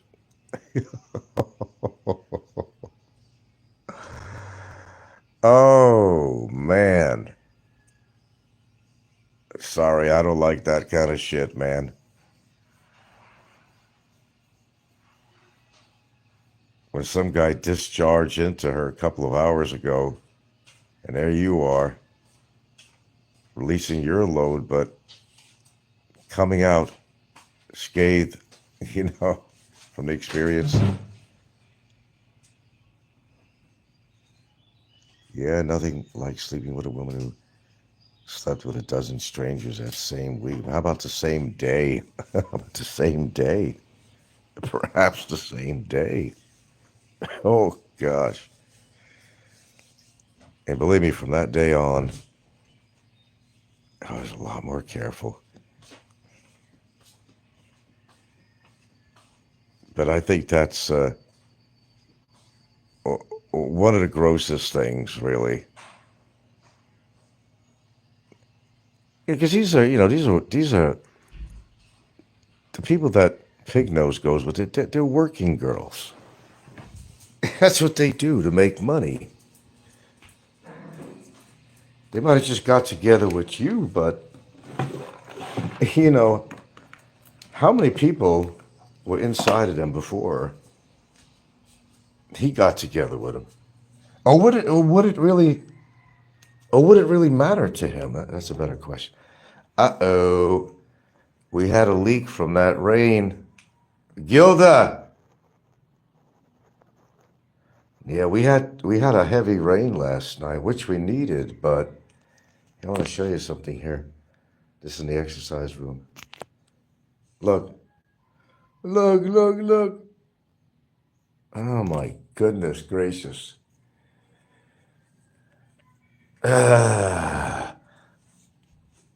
See, that's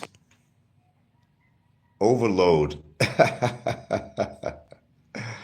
Discharge from somewhere. Oh my goodness. Even talking about this is grossing me out. Oh no.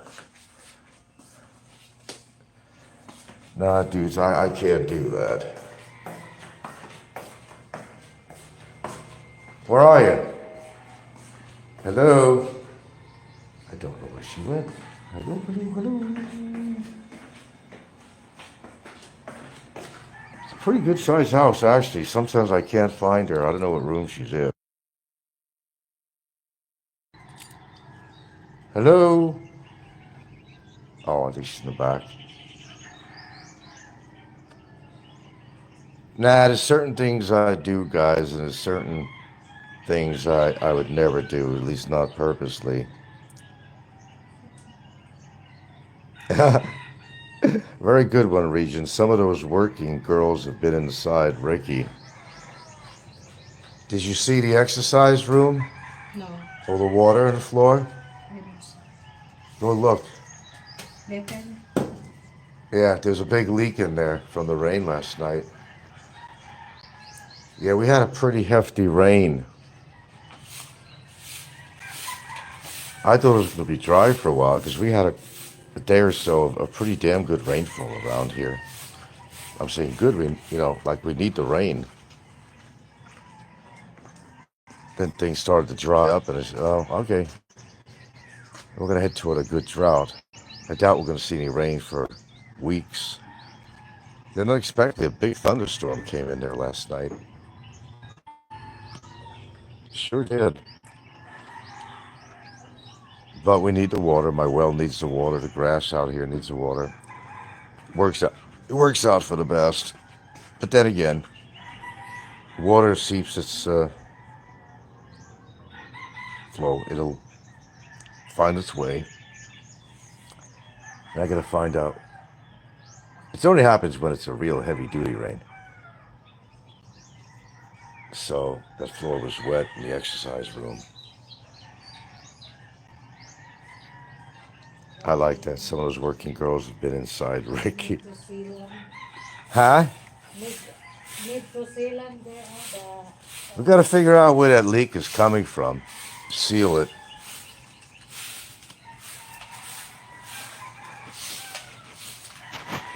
Hello, Sal.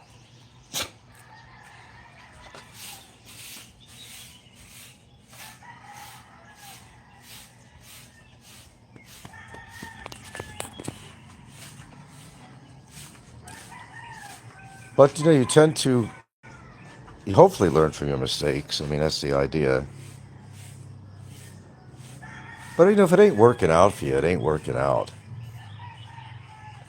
And we noticed that Pig Nose has had better luck with the lady boys than he had with any straight women. And maybe that's the direction he should take because he hasn't had any problems with that at all. God knows what he did with that one lady boy where he stuck his tongue down her throat on video for all of us to see, and in horror, in total horror. What happened at the end of the night when they left the bar? I'll have to leave that up to your imagination because I don't even want to think about it. Visualization is good for some things, but something like that, you don't want to visualize. Hell no. Hey, Ginger. Gross. That's all I can say is gross. I mean, if you have to go that far with a lady boy, you get that desperate. Isn't it better just to use your own hand or something, and then you can visualize yourself being with the biggest beauties in the world. The world is your oyster. And it's a lot safer in a situation like for him. Well, like I say, it's gross. It's totally fucking gross. See, the thing is with Ricky, he'll never be able to live that down. Live it down. Never. Because it happened. And we saw what he did on camera. There's some things that you can't live down. And believe me, that is one of them.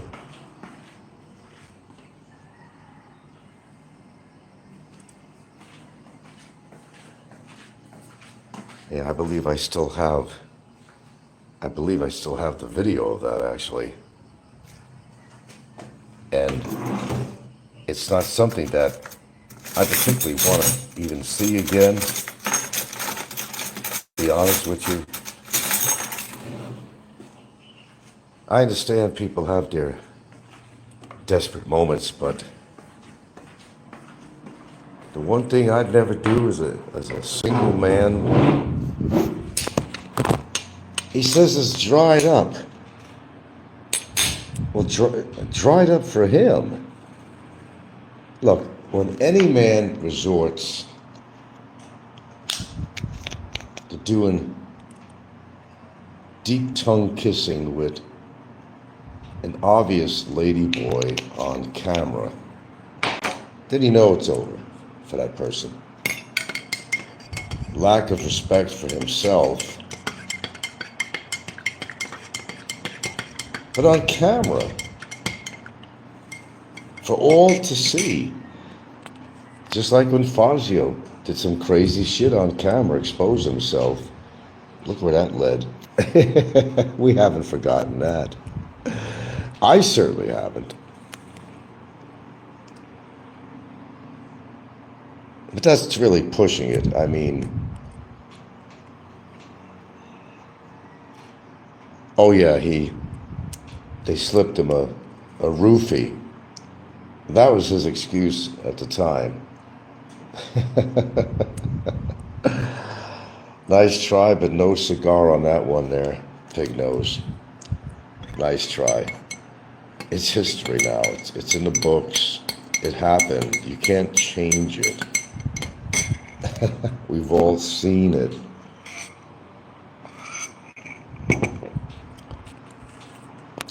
Now, the last time I met Rick in S&R, he just tried to rush the conversation. Oh, okay, I gotta go. He wanted to continue shopping, but no. Because the prior time at S&R, it was like he was kind of hanging with me a little. He's going to show me what he's buying. But he saw where that conversation was going, that I wasn't taking his bullshit. Shook his hand once or twice, tried to shake my hand again, and I refused.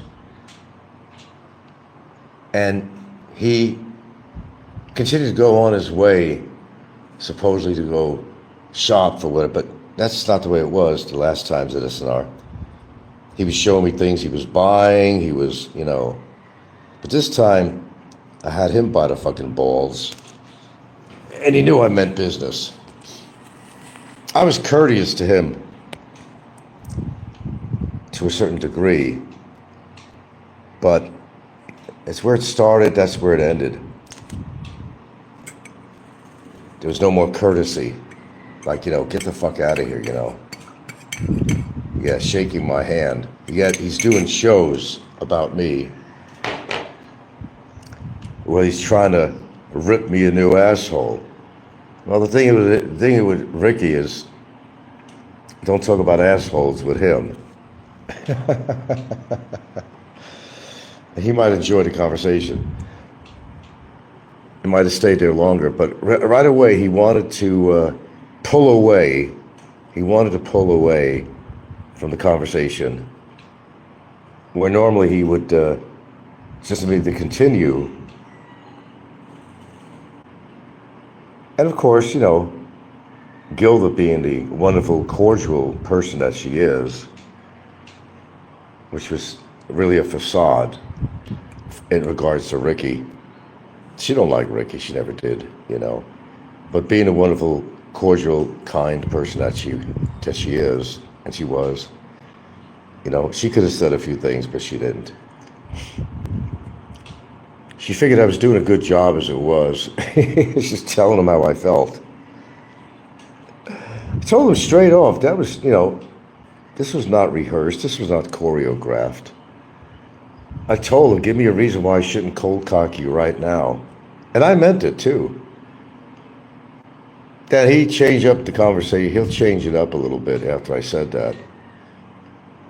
Oh, come on, come on. Yeah, I'm getting tired of this, he said. Yeah, I'm getting off YouTube and, oh, yeah. Okay. Embarrassing. Ricky is just down that path, he's just going to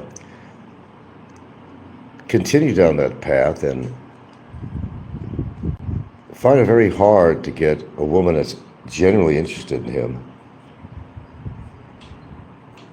All right, so what does a man do when you can't get a woman? I guess, you have to pay for that date.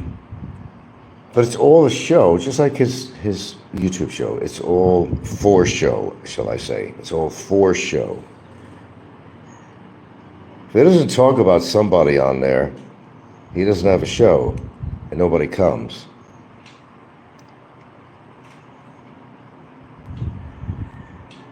But he has to have something to say about somebody on there. Because there's really not much that's going on in the guy's life at all.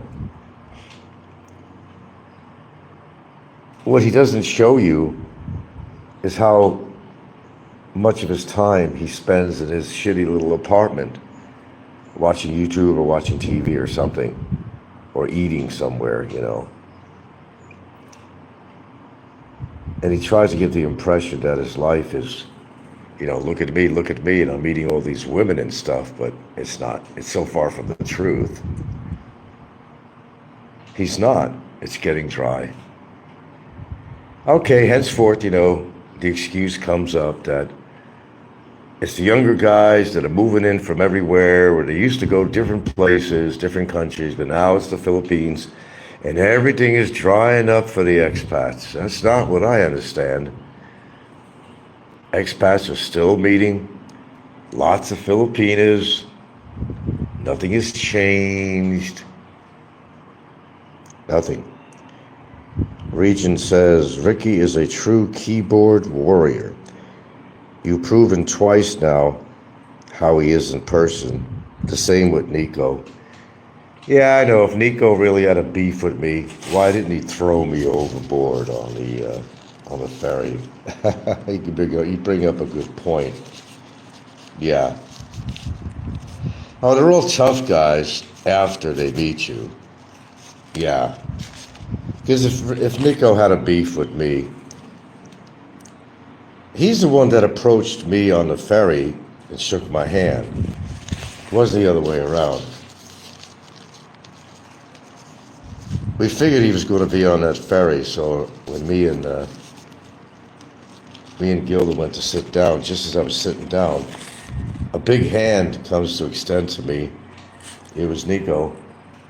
And I wasn't surprised he was on the ferry, because I seen him and his pseudo-girlfriend walking up the road to where the ferry's terminal would be, to port. And I said to Gilda, probably going to have Nico here. And we did. And no sooner did we, because he must have got a trike ride the rest of the way or something, I don't know, but no sooner did we go to sit down, there was Nico behind me extending this big fat hand.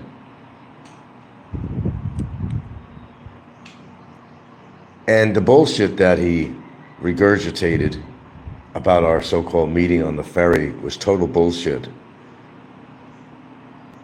Oh, I played with his head. I got behind him like he was my best buddy. that was choreographed, absolutely. Because I never liked Nico. Yeah, I've never liked the guy. And, he had his opportunity. If he didn't like me, or didn't like anything I said about him, there I was, right in front of him. He didn't do nothing. Same as Ricky. He didn't do shit. Of course, I met Ricky more than a couple of times. A few times, certainly well before I've met him in my little S&R meetups. It was the same thing. He put on this little act Oh, I'm just fooling around. I'm just fooling around. You're the man. You're the man. And the last time over in SNR, you're looking good, Frank. You're looking good. You're looking good. You're getting all beefed up. You're looking good. That's Ricky's talk. Yeah. Ricky knows.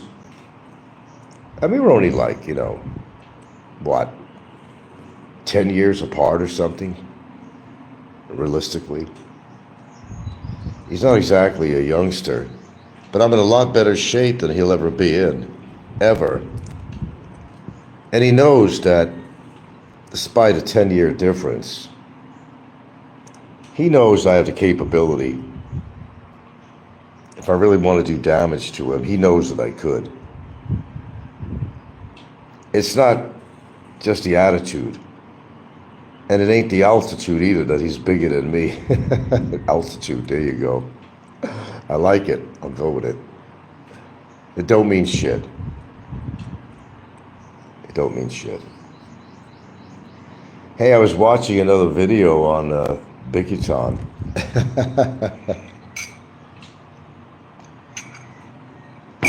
All I can say is egats. Bummer would like to see me in there. I say, not if I see you first. I'm the last person he wants to see in Bicutan while he's still there. I'll guarantee you that.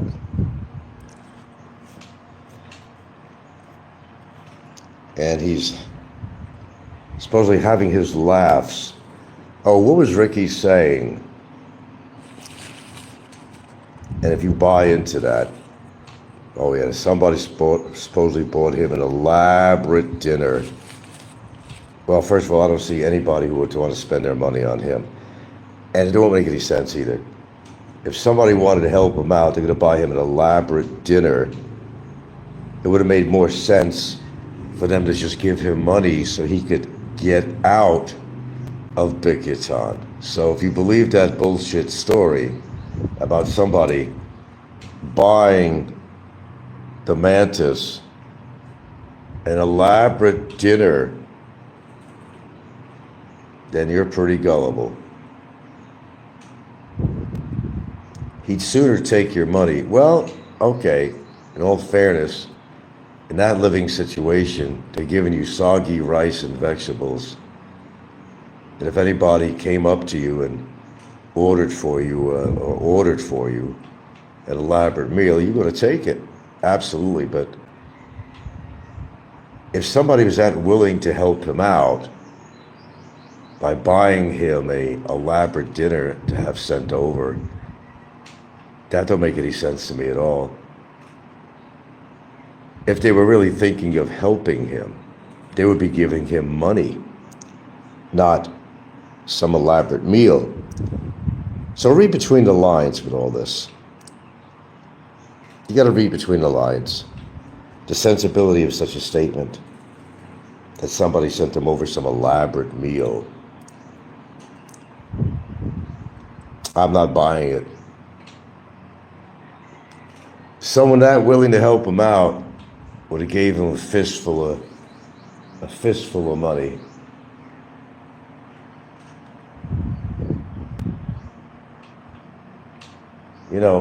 It's like this. Give a man a fish for a day. He's going to fill his stomach. He's going to eat. Give the man a fishing rod.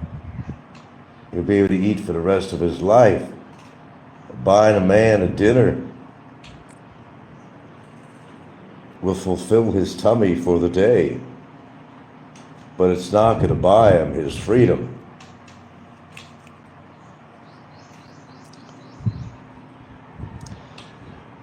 Hello, Gypsy. I prefer someone teasing him with an elaborate dinner.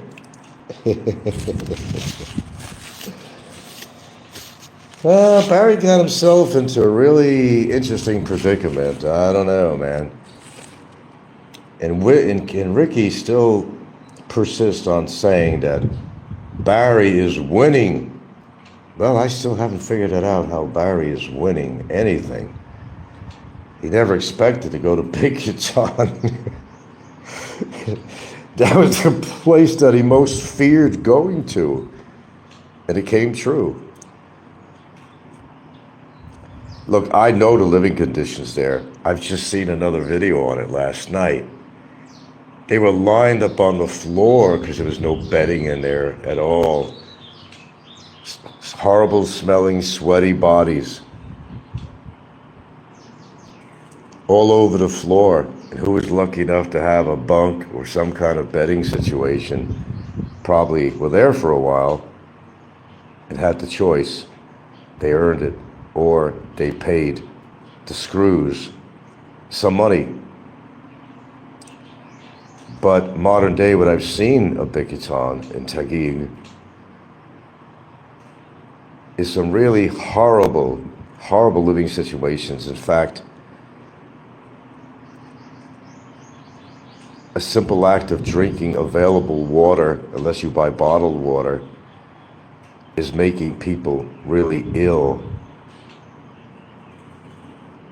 They were showing pictures of the rats in the garbage can crawling around, and there was this fucking huge rat just sitting there, bigger than Bubba himself, sitting there. And to think while you're sleeping, rats and roaches are crawling all over you. Oh, I'd say he's having a wonderful time there. His little periodical comments that he puts on somebody's show or posting, still using his phone. Everything's fine, I'm okay. I'll be out of here hopefully in a couple of months, or a couple of weeks, then turns into, say, in a couple of months. He's beginning to realize that nobody wants to help him. Might be in there for a while. This could be a repeat performance of the Mandawi Detention Center. He might actually be in there for a while. It's funny the way things turn out, doesn't it? Ginger, stop. Jack, no, stop that. Funny way things turn out. No, believe me, he doesn't want, trust me, he doesn't want me in there with him. Now, where's my arrest and everything? It's all I've been hearing for how long now? They're coming to take me away. They're coming to take me away. I'm still here. I'm downtown all the time in front of police departments, walking around. You know me downtown. I'm still here. And according to my attorneys, I'm not going anywhere. Well, I'm certainly not leaving the country at the moment, voluntarily or otherwise. But no. He said I'm not going to be detained. Because it's not like a big crime I committed or something. It's different. I didn't get convicted of something, and I didn't, This was more of although it was intended to try to be a criminal complaint, it's more of as my lawyer puts it, it's more of a civil complaint. But a complaint is a complaint, and they have to go through the protocol of what a complaint puts in, and they put a hold on there until you could remedy the situation. That's all it is. The very fact that I haven't gotten a resolution is because they're trying to decide. And they've seen all the evidence that we gave, and they're scratching their heads saying, it just don't seem like a valid report. You got to examine this thing, which they are. And even so,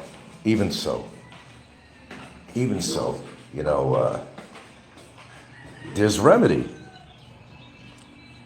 The one thing you don't see me is I'm freaking out about anything because somebody put a complaint about me. It's just another day in paradise here. I continue to do what I normally do every day. That hasn't changed, and it's not going to. Miko, even people living in a ghetto in PI, it's quite common for rats to enter these shacks at night and no proper doors, etc. So you don't need a jail to see such. But that's actually true. The one thing, though, I never see around this property, though, a couple of times since I've lived here, have I seen a small rat run by the wall somewhere or something. I don't see. Well, the thing is, there's a method behind my madness. The reason I feed those feral cats is because I know that if there are any rats around, these cats are going to control that problem. It's not that I want the cats to keep on coming around by me feeding them. They're going to come around. Remember, you don't bite the hand that feeds you, but they serve a purpose.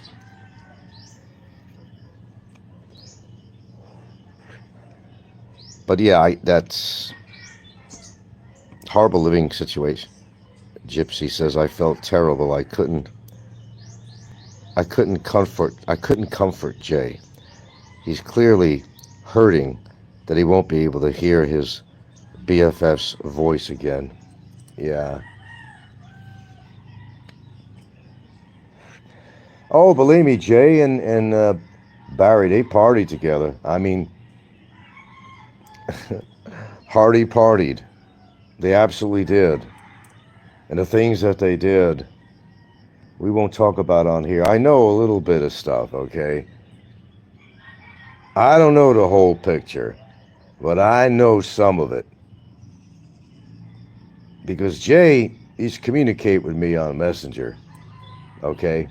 I'm just sorry I never actually screenshotted it. I really wish I did. And you'll know what I'm talking about if you saw it. I'm not going to say it on here for legal purposes. And forth when Barry was yelling at him because he wasn't helping him, or Jay might have said something to Barry that pissed Barry off, or Barry said something about Jay that pissed Jay off. Abo. They've been through some adventures, trust me on that, with women. Oh, believe me, they have.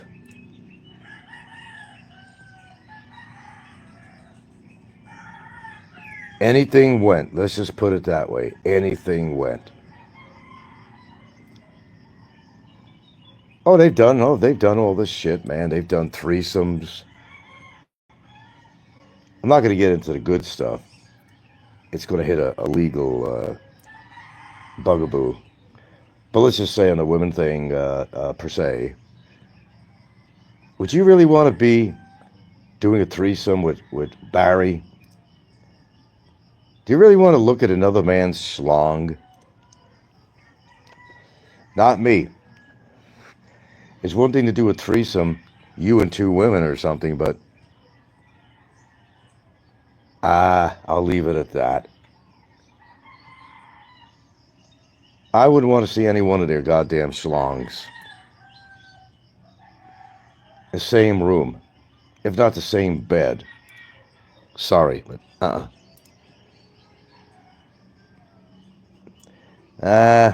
you need a little more punch in your little dialogue with Jay, Mr. Gypsy. Get it all out, how you really feel. Don't stop me, never stop me. Never will. Never will. Tell him like it is, man. What do you got to lose? He's not going to come to China and beat you up. And but it is true. Jay is actually very small. That's true. And regards to this picture here, we'll put on screen. Yes, that was level ground. That was level ground. Nobody was standing on anything. That's Barry in between me and Hagante. There's no editing done, although the trolls took hold of the picture and they made it look like Barry was taller than me. Well, that's called editing. No, this was level ground. It wasn't standing on anything. This is what it was. And people who met Barry know that. They know how tall he is, or how small he is, shall I say, better yet. see him in person is to know. Simple as that. I don't really feel like looking at him, so I'll take this off screen.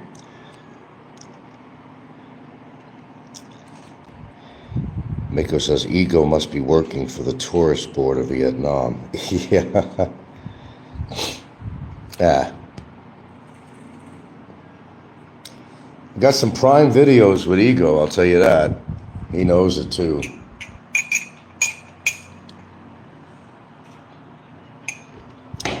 Yeah, I am known to record videos too. I am known to do that. It's like keep it in my back pocket for a rainy day, whatever, you know. I do that for my own protection. Because you never know one day when you're really going to need it. Then you have it. What do you think happened with Barry? You had to have been in the courtroom at the time. You'd had to have been in the courtroom. When my attorney, one of them, had two, one did the talking, one did the walking. The one that did the walking was the one that brought his laptop in, and he had these videos lined up for the whole court to see, for the judge to see, for the court clerk to see, for the fiscal to see, and for Barry to see. When on the big screen, there it was, in Technicolor.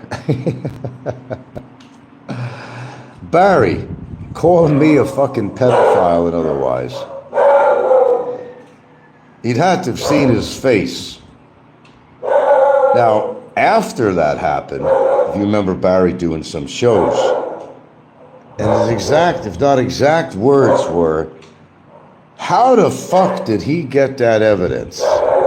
That's what Barry said. I'm not making it up. You remember him, you've been following him, especially after that court trial, when the evidence was presented, you had to have been there.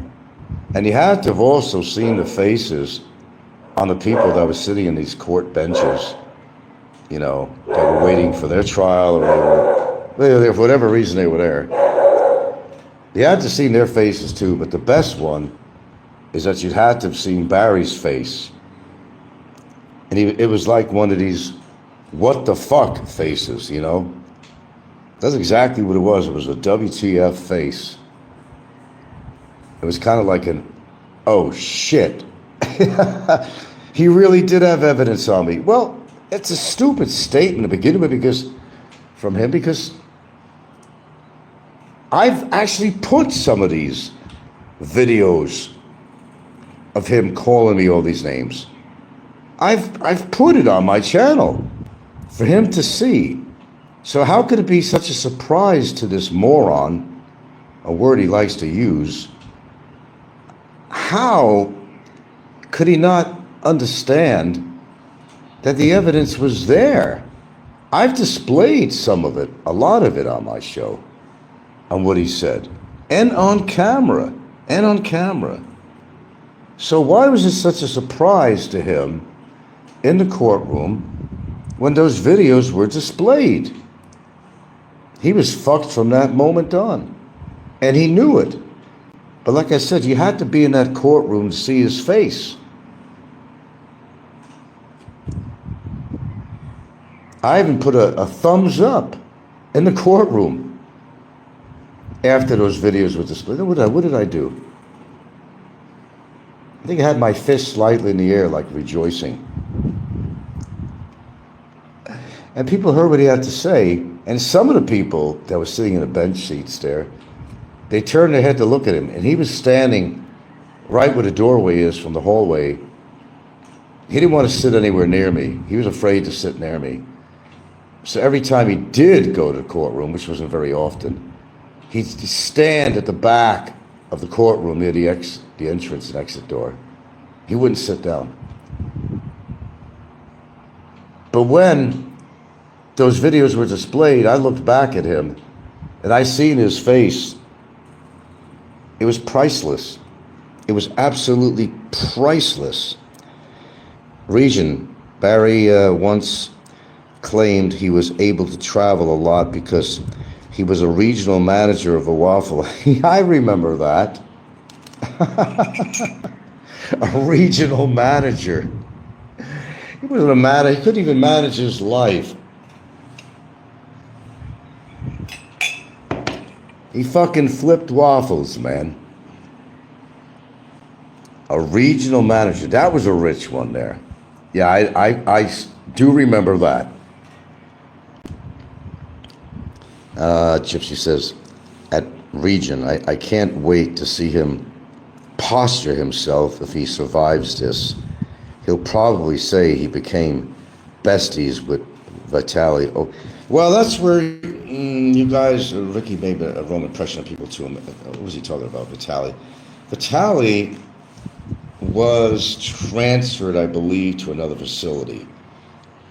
I think they initially had him there, but I believe, and I'm probably correct, I believe that he was transferred to another facility for whatever reason. I'm not sure. No, I don't think Vitaly is in there. He might have been there. He might have been in there briefly. But I don't believe he's in that same facility. No. I could be wrong, but I think I'm right. 'Cause I remember on these guys, Legal Eagle type of shows, they were talking about Vitaly, and they did mention that he was transferred. I don't know. He was transferred elsewhere or something. So I don't think he's presently in there. But yeah, Barry would have definitely tried to be besties with him. Because I don't really think he'd want to fuck with Vitaly. Vitaly was, he worked out. He had muscle, and he was tall. And he had an attitude problem, well, just like Barry. And he wouldn't have fucked with Vitaly, I'll guarantee you that. And Vitaly wouldn't put up with his bullshit, I'll guarantee you that too. Nothing's ever stopped Vitaly from doing or saying what he wants. That's why he's in trouble. And well, that's why Barry's in trouble. Joe. No, Barry said he was general manager of Waffle House, also his own company, his own company car. I don't think he's ever had a license, nevertheless a car. No, he's driven. No. He has driven because he has, I've seen the police reports on him. When I did my research, he has criminal vehicular charges on him.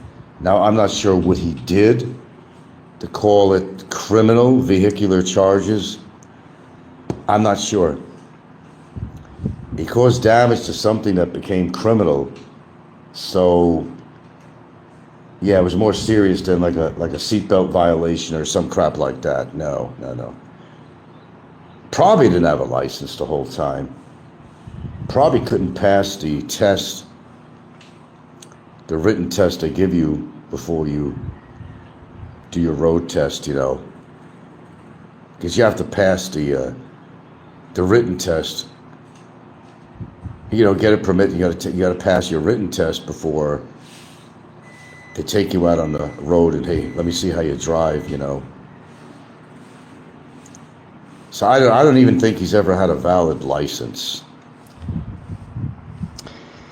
Region says Barry claimed he injured his back because a giant picked him up. Yeah, the pole, yeah. A giant picked him up and wrapped him around a pole. Barry claimed his back bent so far that his head touched his toe. Well, I think if that happened, Region, I think he'd be an absolute cripple, don't you think? You're not going to wrap somebody around a pole like that and come out of it with just backaches. I'm sorry about that. Ginger, stop. Don't work that way, as Barry likes to say. It just doesn't work that way. They're all cripples as far as I'm understand, you know. Fucking pig nose, Barry, they're all cripples in their own way. They're certainly mentally crippled. Regis says, I wonder how Barry fills out his forms that are asked for eye color. Oh, that's a good one. That's right, you gotta put down eye color. That would be interesting of what he wrote. Well, one blue and one... What was his eye color anyway? I know they were different. What was a variation of his eye colors from one eye to the other? That's kind of a good indication of inbreeding. I would say.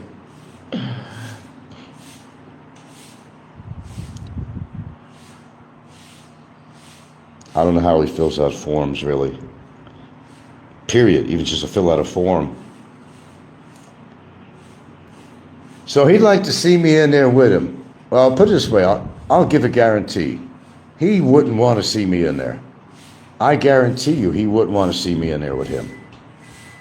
I guarantee you he wouldn't. He's hoping that something happens. And he's hoping that I'll be in there. But he's also hoping that he gets out before that would ever possibly happen.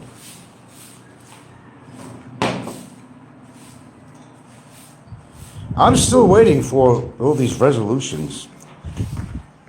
I still haven't seen them. Oh, yeah, Jay has it.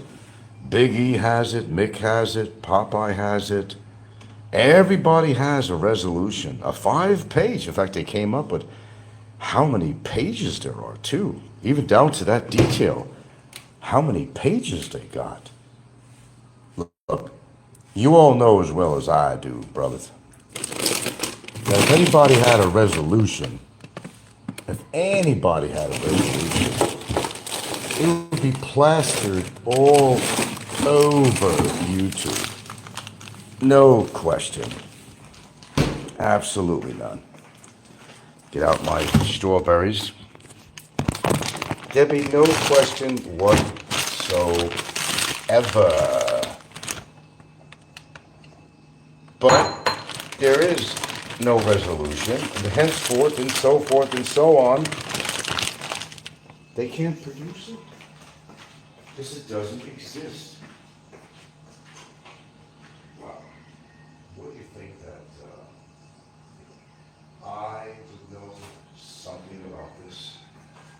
Since I'm the party involved, I mean, wouldn't you think that I would know about this? Sorry, I walked away and I'm talking without the phone in my hand, thinking you could hear me. Okay. I gotta defrost these. Lovely morsels from nature. Boy, they got some frostbite on these suckers. Hold on a minute.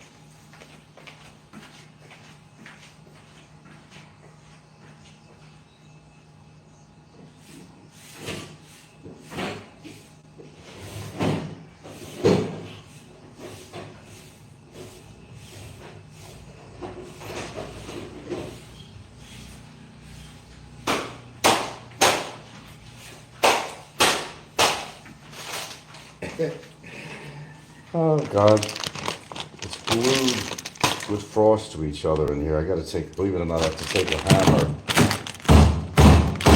to loosen this shit up. I'm not shitting you.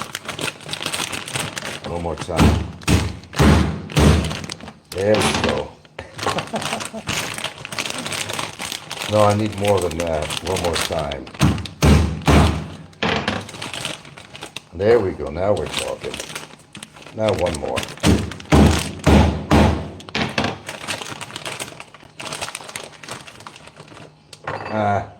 That's enough.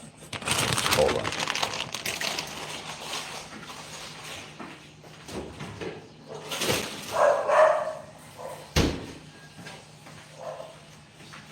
Okay, I need to frost this. Must be the shepherds walking by. Something.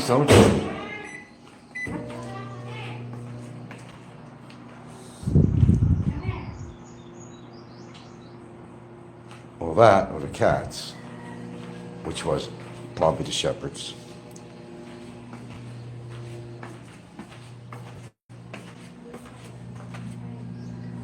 You know, obviously, if somebody had a copy of a resolution, it would be all over the place. That'd be the first thing that they want to display. You know that. I know that.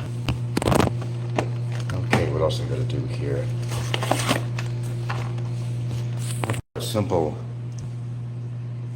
strawberries and almonds. That'll work. Only I made my own strawberries. Not this dehydrated shit.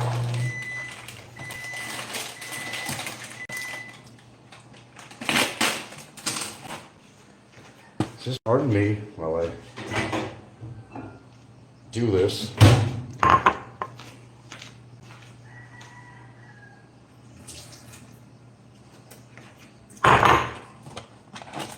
Give me a few.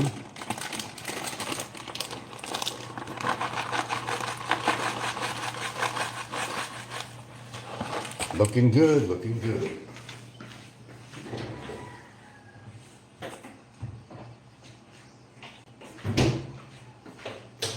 Get out my almond milk here. And I'm ready to go. Bottom up.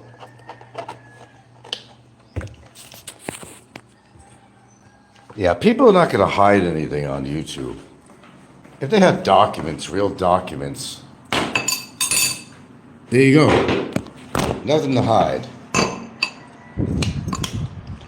Now we're talking. Here we go. Fuck the dehydrated strawberries. I want the real thing. You know, like a real resolution. Okay, let's see. Region. I spoke to a lawyer. Mind you, he specialized in real estate. But he said the longer it takes for the resolution, the better it is for you. Highly likely in your favor, consider the time that has gone by. Well, there's a lot of factors. I speak it thy truth. There's a lot of reasons why they don't come up with a resolution. In part, which you said is true. In part, because I also have a lot of things on the docket. I mean, they have a lot of, they have, you know, all the pogo workers backpiled, you know. There's a lot of reasons. But you're probably partially right.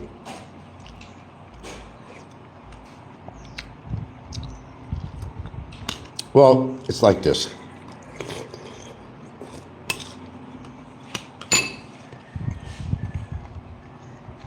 Even if it's not in my favor. Contrary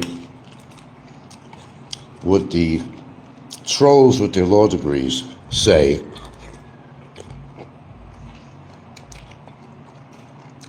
there still is recourse for this.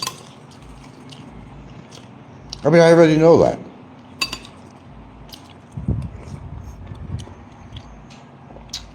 It's not, as they try to say, a slam dunk situation.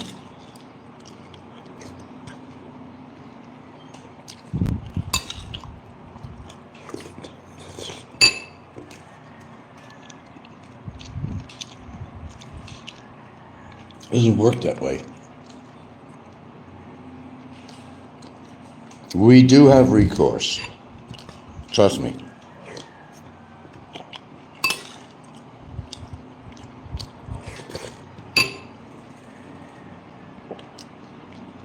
And we will take that direction when the time comes, or if it comes. But I got to tell you something.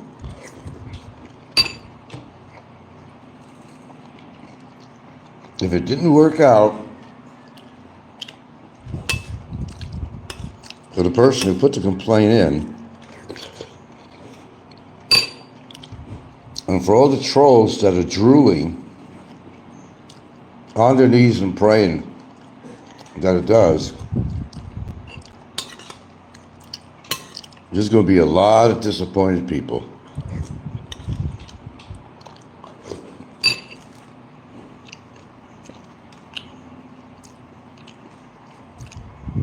Well, the armchair lawyers on here seem to know more info than the lawyers themselves.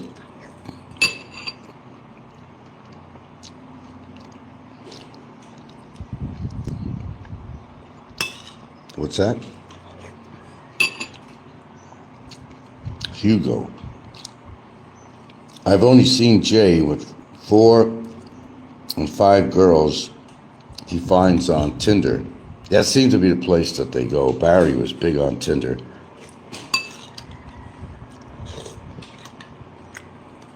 Because Barry didn't have the money to pay for one of these services.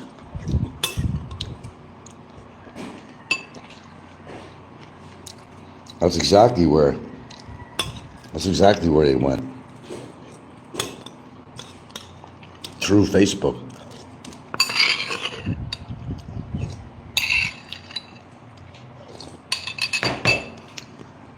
Okay, done with that cereal. Quite embarrassing though for Barry, because we caught him on Tinder while he was dating Sheila. That was pretty epic at the time. Telling this woman that he's in love with him. See, let me explain. Barry needed a backup plan.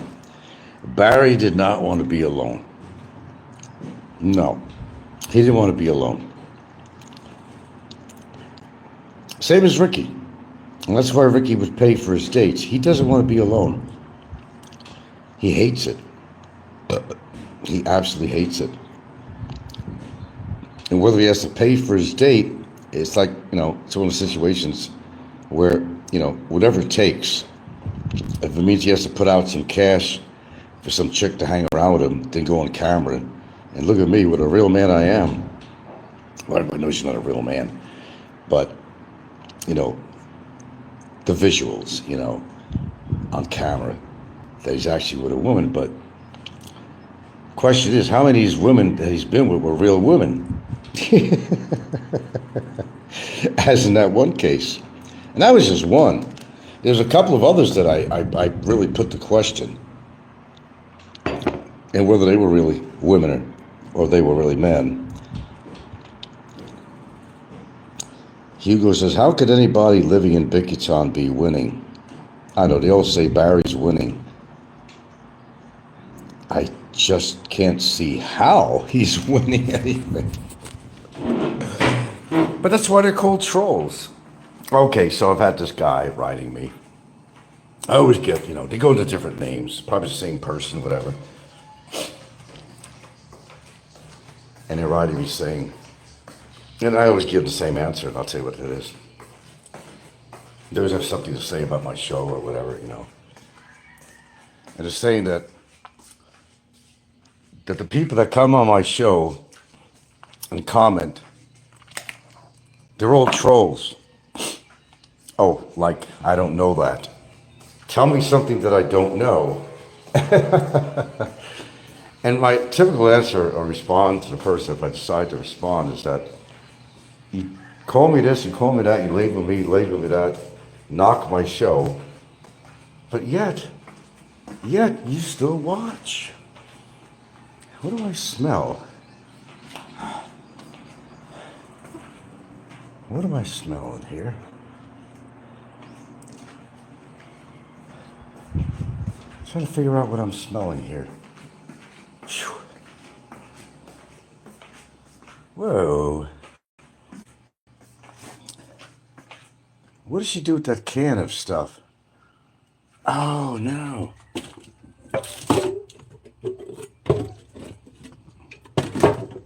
This is a can of polyurethane thing. Ooh, that's potent. Ooh.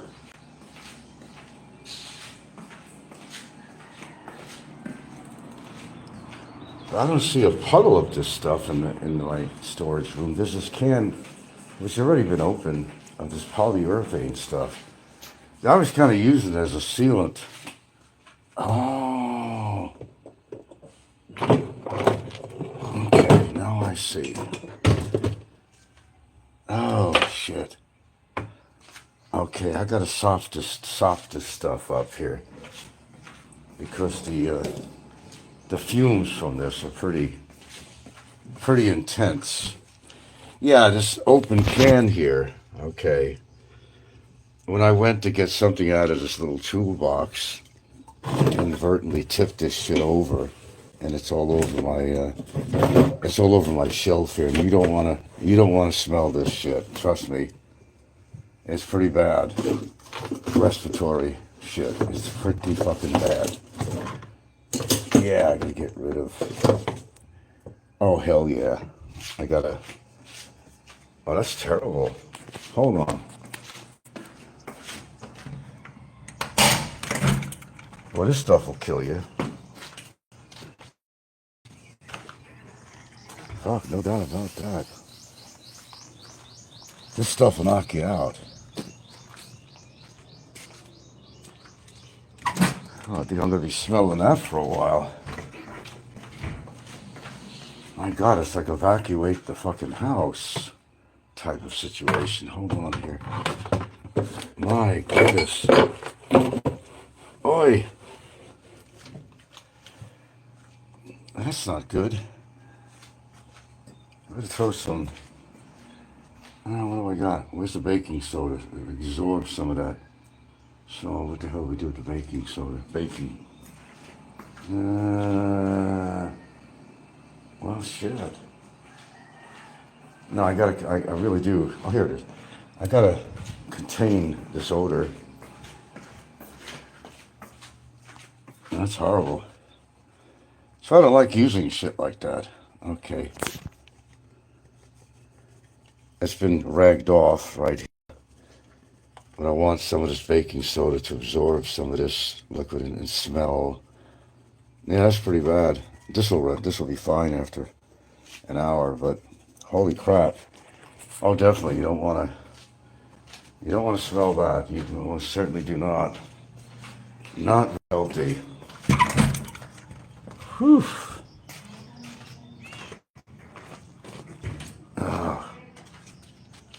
Help to clean it off my hand. Where are you? If you smell anything, come here. What's milk? What? No, if you smell anything here, it's polyurethane.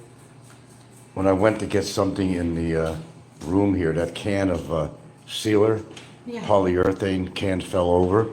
You fell over? Yeah, it was all over the shelf, so I just cleaned it up Ah, and put some baking powder soda on there to help maybe absorb. I thought you put something. No, I don't know. All of a sudden, I was sitting there, and I was smelling this. And that can I had tipped over somehow, and now we're smelling it. I didn't even know that was happening. Okay, well, it is what it is. Hopefully, I took care of the problem. Now, that's the one thing. If you're going to use any chemicals around the house, try to choose a product that, doesn't have that vapor. Okay, anyway. 26 viewers and 9 thumbs up. Some of Frank's biggest haters hang off every word he says. Well, that's true. But like I said, I get people that write me every now and again. They just go into different names and stuff on their email, And a lot of them are the same couple of people that actually write me. I give them the same answer, or rather give them the same response. That you seem to have a lot to say, but yet you still watch my show. I must hold their interest, your interest, because I know you guys are trolls on here. I hold the interest, and that's why they come back. Got to say something for that.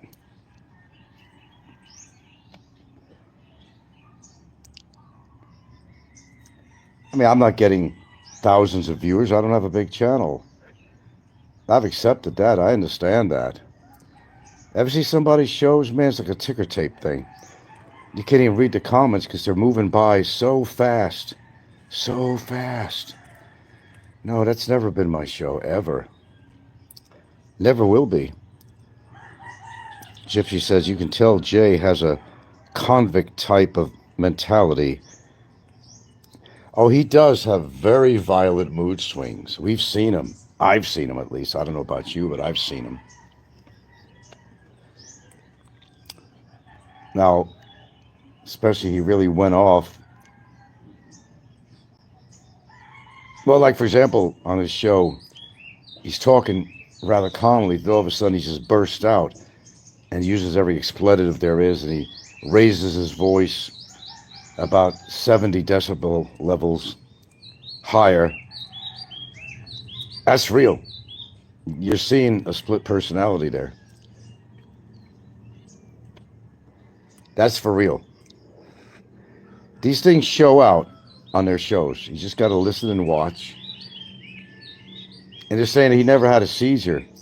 Well, he did have a seizure. And believe it or not, the laws out here say that if you suffer from seizures, they don't want to take you into this country. They're afraid what's going to happen with your seizures. No, he had a bona fide seizure. He was living with Barry at the time. The rumor was that Barry rifled through his pockets and took money. Jay's denying that. But I remember that being said. True or false, I can't tell you. I just heard that was part of the dialogue on a lot of people's shows at the time. Oh, Jay's been in trouble with the law. There's no doubt about that. There's no doubt.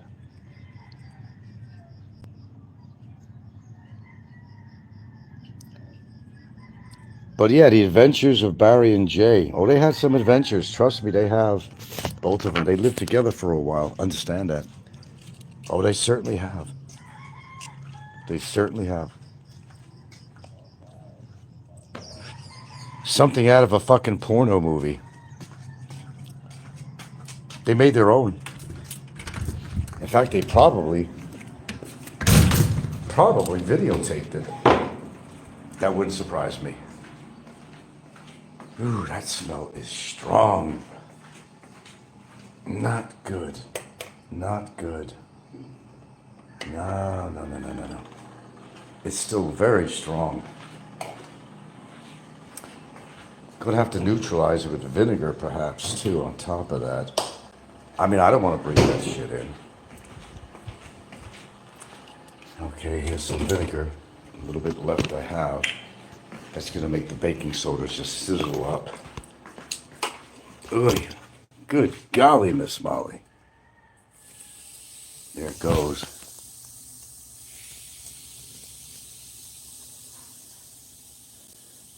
Mother Nature working right here. Chemistry in action. Whew, man. Now, I'll tell you what, I'll never use polyurethane type of products around here ever again. I should have thrown that can out a long time ago, but I kept it, and I took a small paintbrush, tiny. I went into some of the seams near the cracks and near the wall and the tile as a preventative for, ants to get through. But there's a price to pay for everything you do. And don't do what I did once. Don't do what I did once. And I was in Hawaii at the time, and I remember cleaning my bathtub prior. And I was using a product that probably had some ammonia. Well, it did, obviously. It could have been something simple as Windex, which has ammonia in it. Then I went to scrub down kind of like, the surroundings of the tub. Because, when the tenants were in there, I don't even think they even took baths. I hardly, I could hear the water running. Hardly ever heard the water running. I don't even know if they took baths. But if you look at the bathtub, it was so disgusting. Blackened, and it was really nasty, like Fazio's home he had in Florida. I remember seeing the pictures of the conditions. God, I wish I still had that. You should have seen the toilet. You should have seen the bathtub. So I proceeded to use bleach, even mixed with water, dilute it. And boy, that's the worst thing that I could have done. I did this twice, actually, when I was working in a job. And I was pressure washing some outdoor facilities, and Ken, who worked for the pox department, I got a hold of some like pure bleach. It wasn't like your Clorox. This was concentrated they used for, you know, when they were, as a pool operator, you would chlorinate the pool, and used with caution, of course. But I had decided, forgot how strong this stuff was. I proceeded to kind of sprinkle it over an area, then pressure washed. And boy, did it send the fumes around. Remember, this was a concentrated bleach. It wasn't your Clorox. And that was disastrous because I smelt that in my nose, just like it happened in Hawaii. You can't get that chlorine smell out of your nose. It's in there, and I felt dizzy. And the incident that was in Hawaii, I actually called the ER, ambulance, because I was afraid of some kind of a respiratory failure. It's some serious shit. You just don't mix. And I know that, but I wasn't thinking at the time that prior to applying the bleach that I was using a product with ammonia. I would never have done that. I do know a little about chemistry, not a lot, but I know a little. And I know that you don't mix bleach or chlorine with ammonia. And there's people who lived in these little RVs and shit. And I remember on the news one time an incident where somebody, I don't know, they were cleaning out their toilet, whatever, in an RV. And I guess they did the same thing, that the chemistry that was in there, I don't know, might have had no ammonia in it, and they went to use bleach. And a fucking vapor cloud came out of there, man. Overwhelmed the person. They wind up dying of respiratory failure. So don't make the mistake. If I had to give you any advice at all about anything, I will tell you, don't ever mix ammonia with bleach.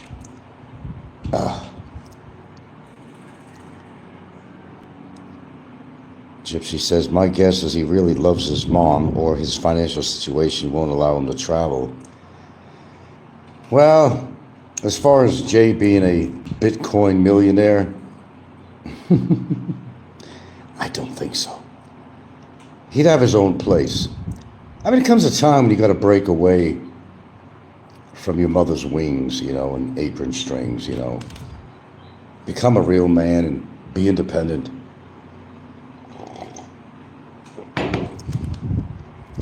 And not depend on your mommy. But he sure fell apart when Aloe and all the people they were attacking when his father died. Now, I don't think that was right at all. And it really wasn't. It wasn't right. It absolutely wasn't right. They should have done that. But they've done that with other people too. With Mike Kaysen, they've done it with, you know. That's the harsh reality of trolls. Oh, geez, I'm back in one. I just want to get this can out of here to begin with.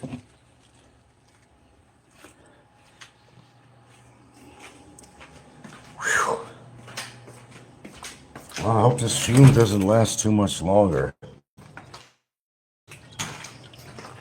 I got to put the phone down for a second here, guys.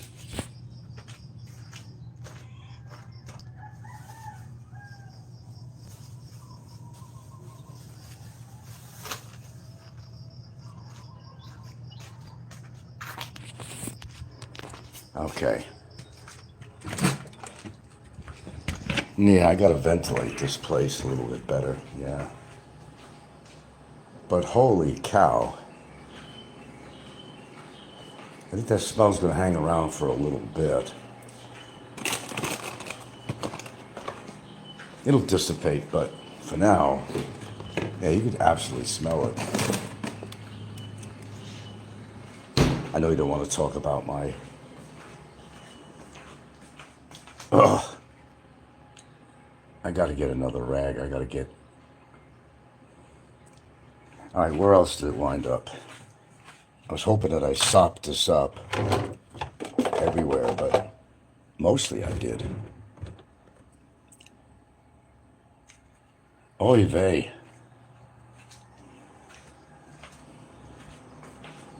No, that's not healthy at all. One more wiping, and I'm done with it.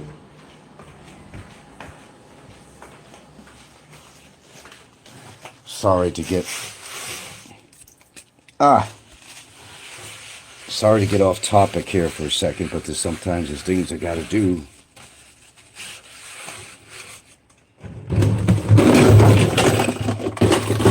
Yeah. Move this.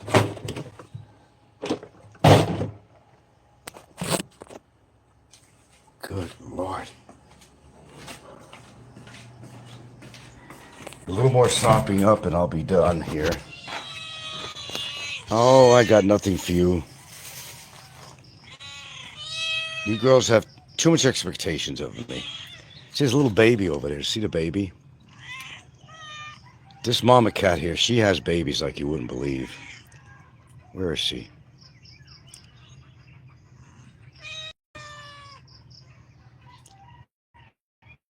It's hard to zoom in on something to get focus on something, but there's a baby right there.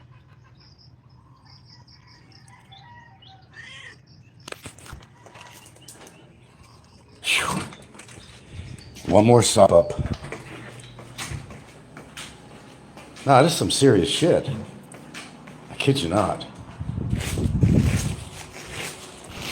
You don't want to be breathing this kind of shit in, I guarantee you that.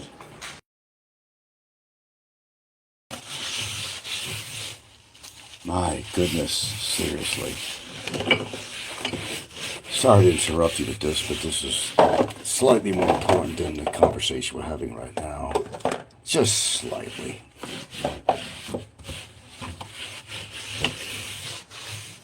Okay, all I can do now is ventilate. Oh.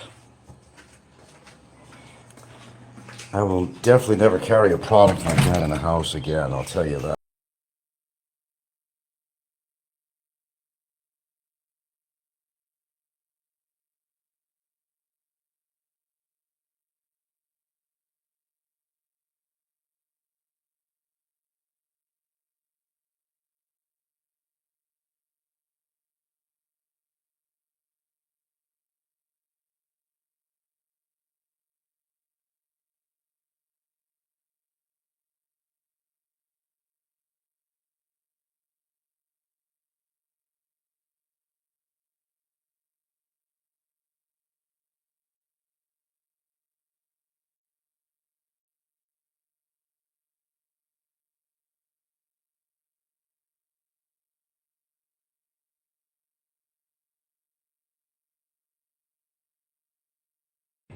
Oh, Barry, you know you're not supposed to be posting on YouTube, but since when have you ever followed the rules? Hello, John Smith. He has weeks to live. Yeah, that would be the news. I don't. Can you see that on my thumbnail, by the way? That I posted. Yeah, Barry is going against even the rules in Bicutan. He doesn't stop. He likes to sneak in a little message here and there and post something there. So apparently he ain't got the use of his phone for putting on full shows, if you know what I mean. No, we don't. But he always gets a message in there. And this one says, I don't know, is it on my thumbnail? I guess it is. Just to let you know, folks, despite the situation, I'm doing okay. I may have some news for you to share soon, something like that. Ha ha ha. Okay, let's see what the ha ha ha is. I'm actually surprised he hasn't gotten the paddle yet. Well, maybe he has. I mean, what the hell do I know? There's some people that might know more than I would. Okay. My father used to say, no news is good news. I don't know why he said that, where he got it from. But I think I know what he meant. Sometimes it's better just to shut your fucking mouth in many people's cases. And Barry never had the capability of doing that. What's it been, almost a month now? I told you, I don't keep track of this shit. Yeah. Yeah, give some good news. Maybe the high roaders have paid off your bills and going to pay off the court. They're going to pay me $250,000 pay the immigration for overstay fees and fines and penalties for almost 7 years, and pay the rest of the money to the lawyer that you owe. That's not much money from the high roaders' pocket. They pick their teeth with that kind of money. So I can't see why they won't be willing to help the boy. They are the high roaders, after all. And how about Ricky? Guess Ricky gave up on our boy. That's a shame. I thought Ricky was in full support. Apparently he's not. Yeah. Some people hold a grudge. But the high roaders, they're going to come in on their white horses and save the day for the damsel in distress. Yeah, it's exactly what they're going to do for the damsel. Not really for him directly, but you know where the money's going to go. I see Ricky can't keep his mouth shut up. Nah, he wouldn't have a show. He has to talk about somebody. I mean, you got to talk about somebody. You're going to have these shows. Boy, JR gets a lot of, JRC immigration guy, seems that Amazing Philippines is really pushing him. I said, do you get paid from this guy? No, I don't get paid. He's pushing everything. He went to show somebody some house in Bicutan. And of course, JR is behind it. And he's really pushing JR's services, which is a nice thing to do. JR is not a bad guy. Amazing Philippines, he's not a bad guy either. But he's sure pushing JR's business. I don't know what it's in it for him. Maybe Amazing Philippines is just a nice guy. Okay. Probably is. I never met him personally. But he met Fazio. Fazio had his mohawk painted red, and the reaction was pretty incredible, I think. I remember that show. Actually, I do. Quite a while ago. So yeah, we want Barry to be happy to get out of that place. Free Barry J. Free Barry J. Free Barry J. So I can get paid. And no matter what he's going to tell you, it's written in stone. He ain't getting out of there unless he pays off the court, me, immigration, overstay, fees, penalties, fines, the balance he owes to his lawyer. That's just how it works. Whether or not he likes it or not, he's got to pay his dues to the court system here in the Philippines for his conviction. And it was a conviction, and it was criminal. It was not civil, like civil shepherd. It was not civil. Okay, now that we got that straight. We got 13 aboard, a very magic number for my show. It's always that famous 13 trolls that show up on here. John Smith's the only troll that's willing to say anything on here. But I understand. I do understand. You don't want to, openly support me because you're so afraid of the big bad wolves from the High Roaders Club and so forth. Isn't that what it really is? I got the smiley faces going here. Very good, very good. As far as Barry's statement, he's doing fine over there. Well, that's just a matter of what he says. Nobody does fine in Bicutan. That's just, period. Maybe he learned to shut his mouth because he realizes that he's in an environment where people are really there. He's not behind a computer screen. And if he kind of mouths off to these people like he does to me and others, well, I took care of my end of the business, and I'm happy with it. But you know, they may have further business to do with him. Because it's really nearly impossible for him to shut his mouth under any situations. But that's something that he's going to have to contend with. So, yeah, I know a few things myself, folks, but I cannot share it on my show. Sorry about that, Mr. TMI. Too much information. At your service. Yeah, I think that's a problem on here with a lot of us, including myself, and you just give out too much information. You kind of put this false pseudo trust in your viewers, which is something that you never, never do. Because chances are that at least 95% of them are trolls. Guaranteed trolls. Yeah, Ricky came out of the closet, whatever. I mean, well, he came out of the closet a long time ago when he slipped his tongue down that transvestite's, whatever, throat. But he came out from hiding for a while. I guess he was sick. He seems to get sick a lot more often, I've noticed. Well, when you're as beast as he does, you need your own zip code. And, you know, you're on blood pressure medication. You're probably pre-diabetic or diabetic. And, you know, you're on a CPAC machine every night. It's kind of indicative of you having a few problems. And as such, well, you know, that's something he has to deal with, you know. All you can do is wish the best on somebody, even though you don't want to. But it's really up to the individual how they takes care of themselves. It's not your responsibility. And it's not my responsibility, though I give pretty good advice on here. And I take most of my own advice. I don't take all of it, but I give pretty damn good advice on here. And but I'm glad to say I do take most of my own advice. And if anybody has actually learned anything from me on here, that's fantastic. That's all I can say. Yeah, I do contribute to the whole scene here on YouTube in a positive way. Although you would never know it with all the harsh comments that are made on here, which have no validity whatsoever. And they don't.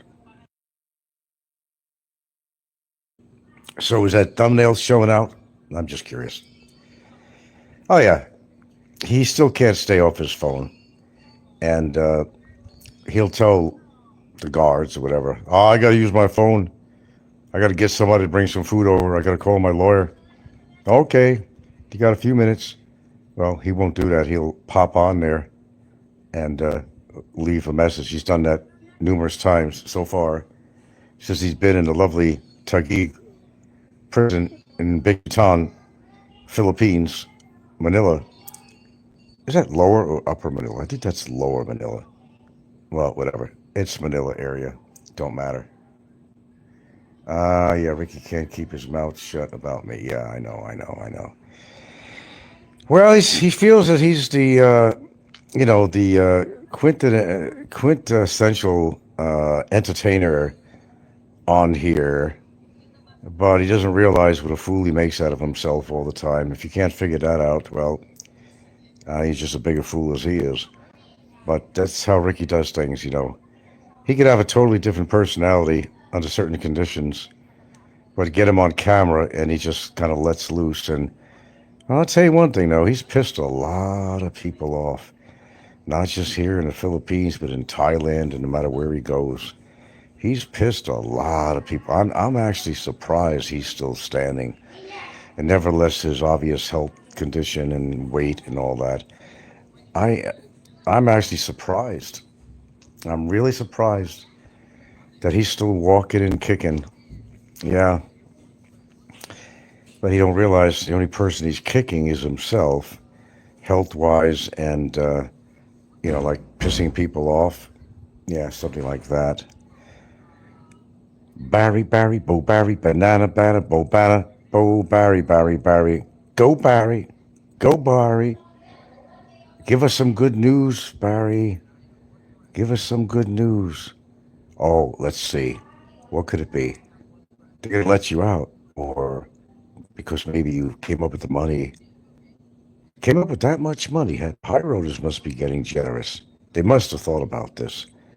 She said, we're being hypocrites. We're helping his girlfriend, but we're not directly helping him.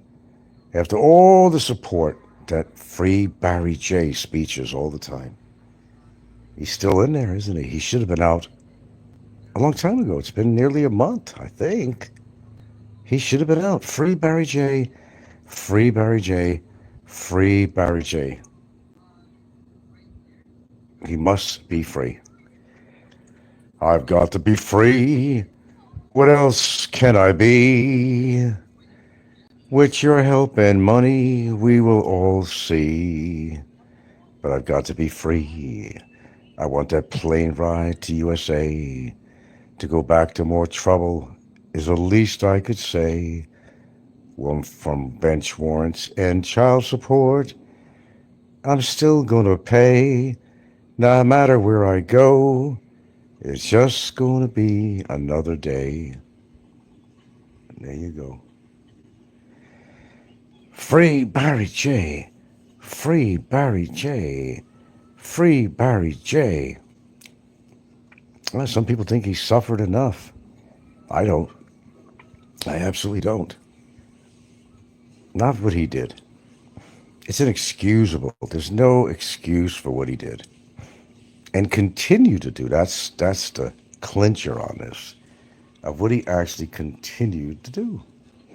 Shame, shame, shame. Shame, shame, shame. Damn. 2 years and 1 month incarcerated. That's tough. Yeah, that is. That's a tough situation for anyone. It would be a tough one for me too, for anyone. So let's not get ourselves in that situation. And I'll be damned if that's going to happen to me. Not if I could help it. Although they'd like to see that. But Barry, wait, you can't go anywhere yet. Because you're still waiting for me to come in there, remember? And you're going to show me with your karate and all the karate and dance techniques they taught you there to protect yourself from predators. You can't go before I arrive, if that was the case, sir. After all, you're a very impatient person. You want me there, don't you? Well, you wouldn't want me there. Let's put that kindly and nicely and gently. Because I wouldn't care at that point.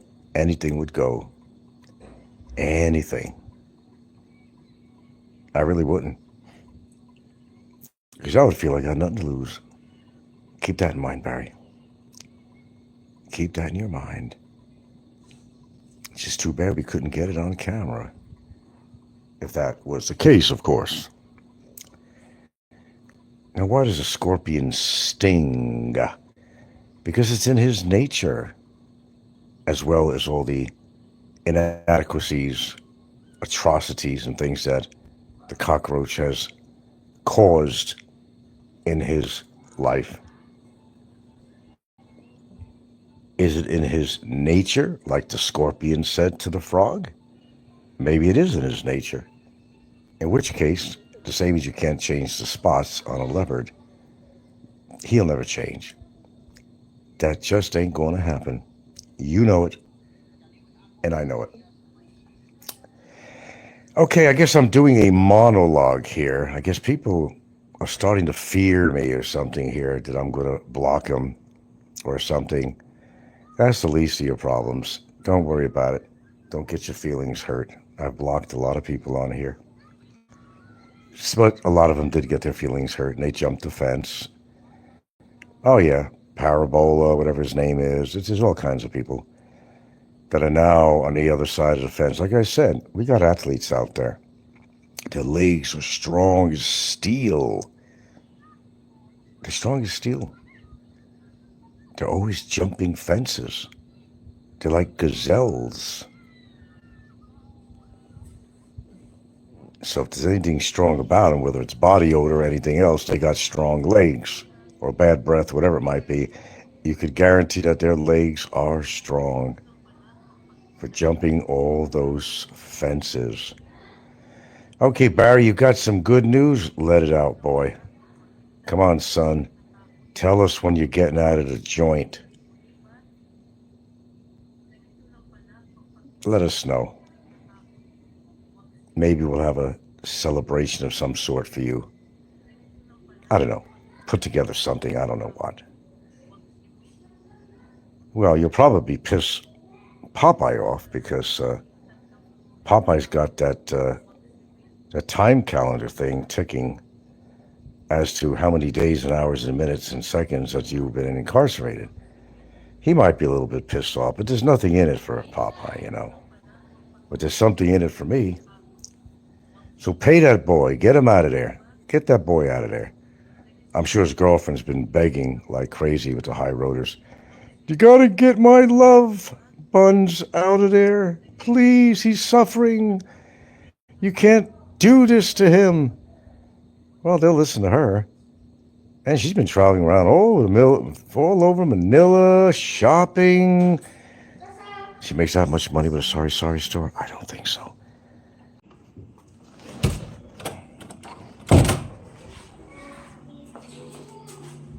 And we'll be in here pretty soon.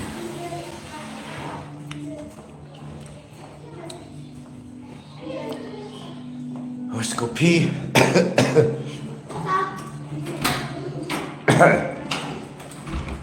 What are you doing, Ginger?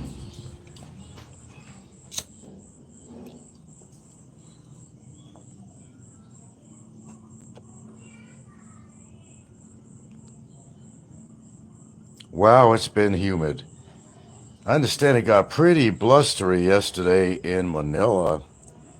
A little bit of a system came in. It's still something that might come in, although not a typhoon. But generally, it's going to be Luzon area, Manila.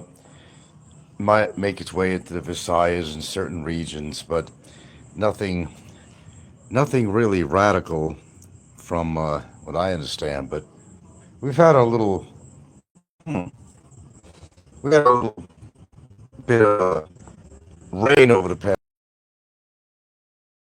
that more than adequately got into the groundwater, I'm sure. Let's see. Whew, man, it's really been humid. Well, look, I've been here long enough, so this is like nothing new to me. So I'm just...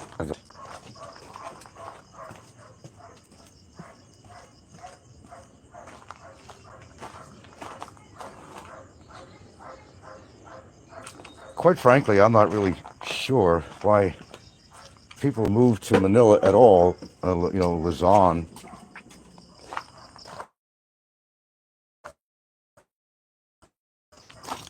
Everything from earthquakes happening in that region, landslides, and everything you possibly think of seems to go on in that region, but you got a majority of the population that lives out that way.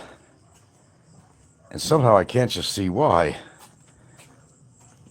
I'm not saying that the Visayas region doesn't get its share of interesting weather. It does, but nothing like, seemingly like Manila. That's not for me. That's a choice I made. Okay, sorry, I'm always doing something while I wind up doing. All right, hold on. In or out? Off the aircon. Off the aircon para ano You want to just put the fan on? Open Yeah. lang mo. Okay.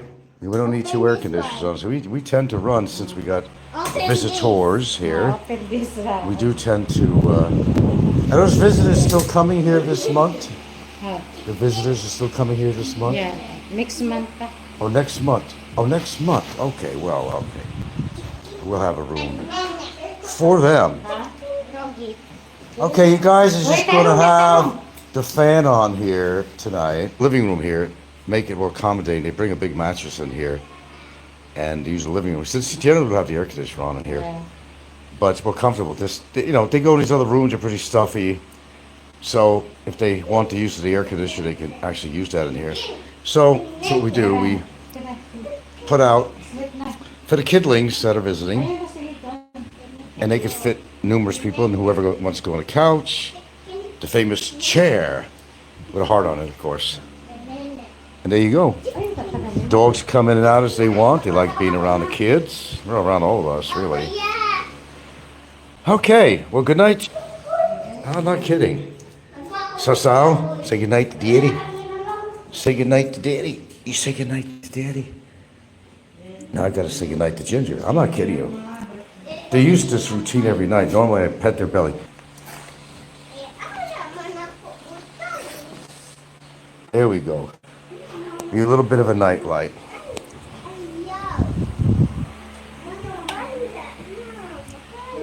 There you go. See? You got a little night light. All right, kiddos. All right, Sal. Again, want to hit me up again? All right. Go get some sleep, okay? Get some sleep. All right. Maybe you'll be on for a few minutes or something. I'm gonna put the phone down because I gotta take a whiz.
Okay, how to take care of some whiz biz. Know what I'm saying?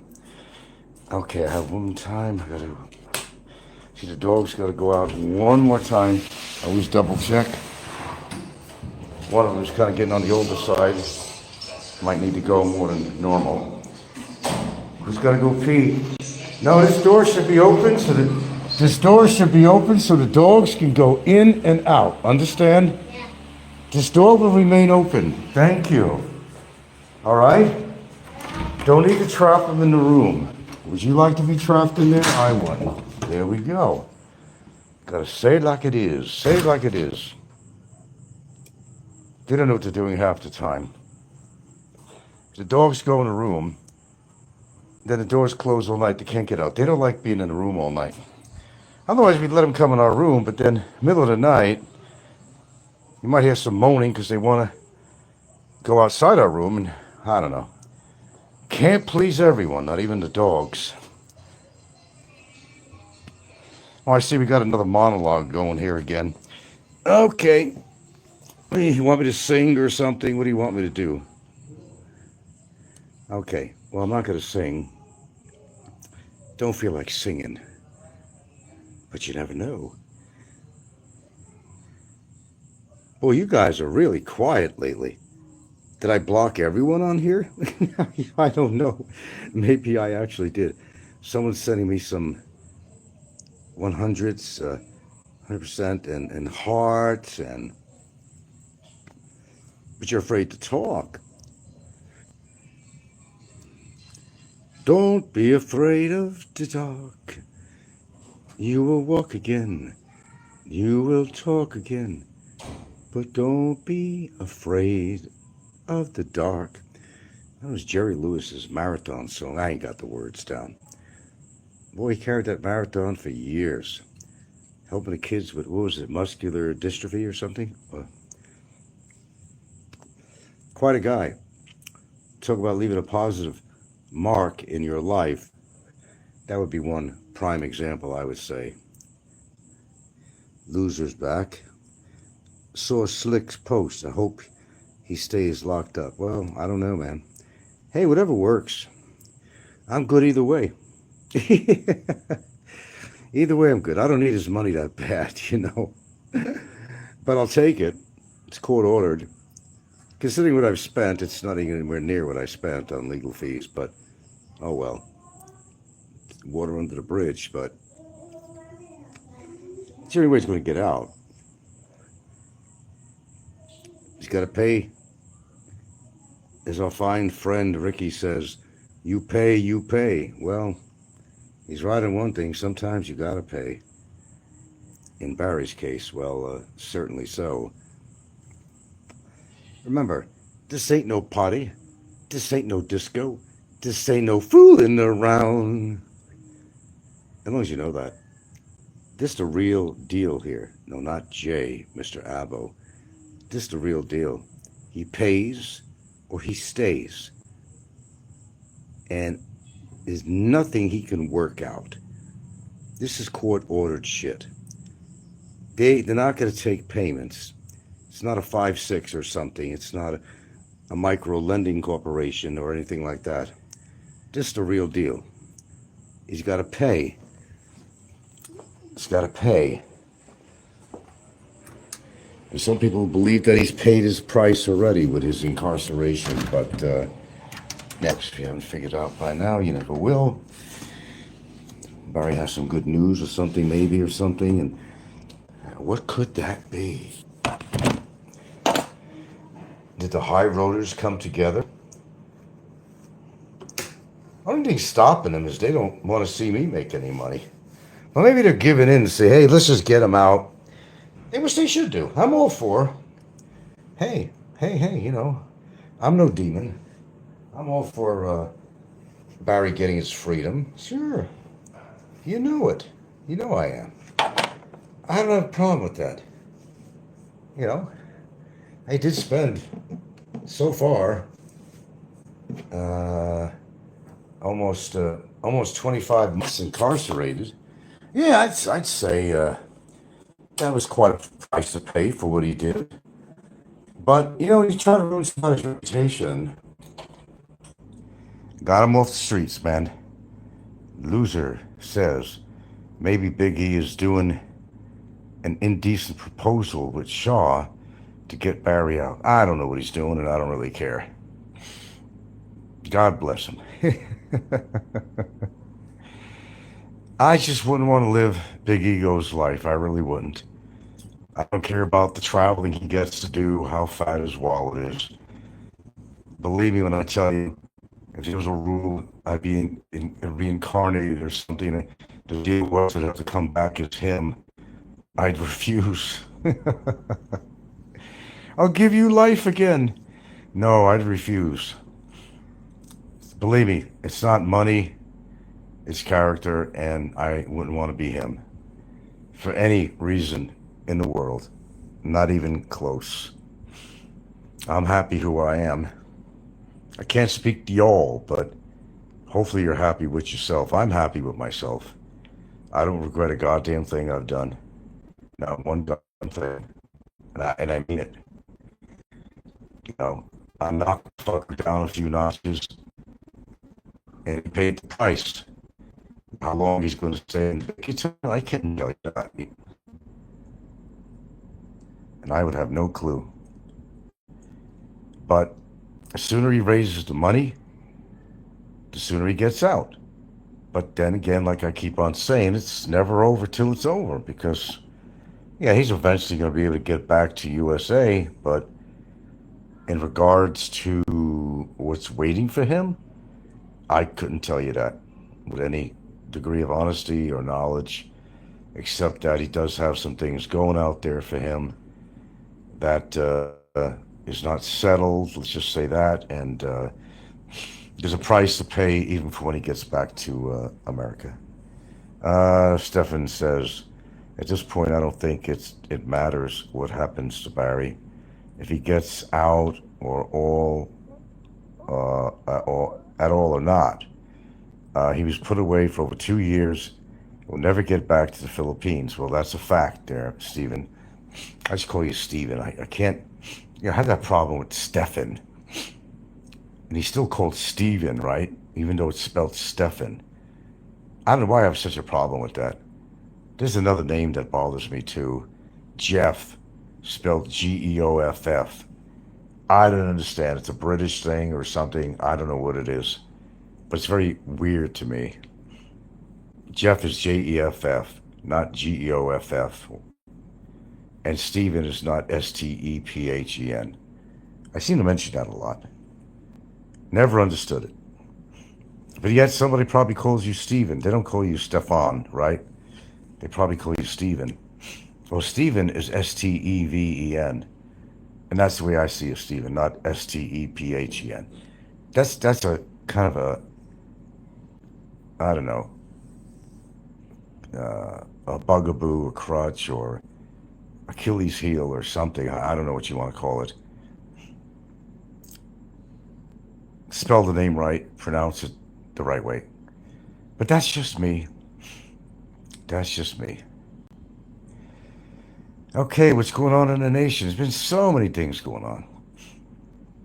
So many things going on.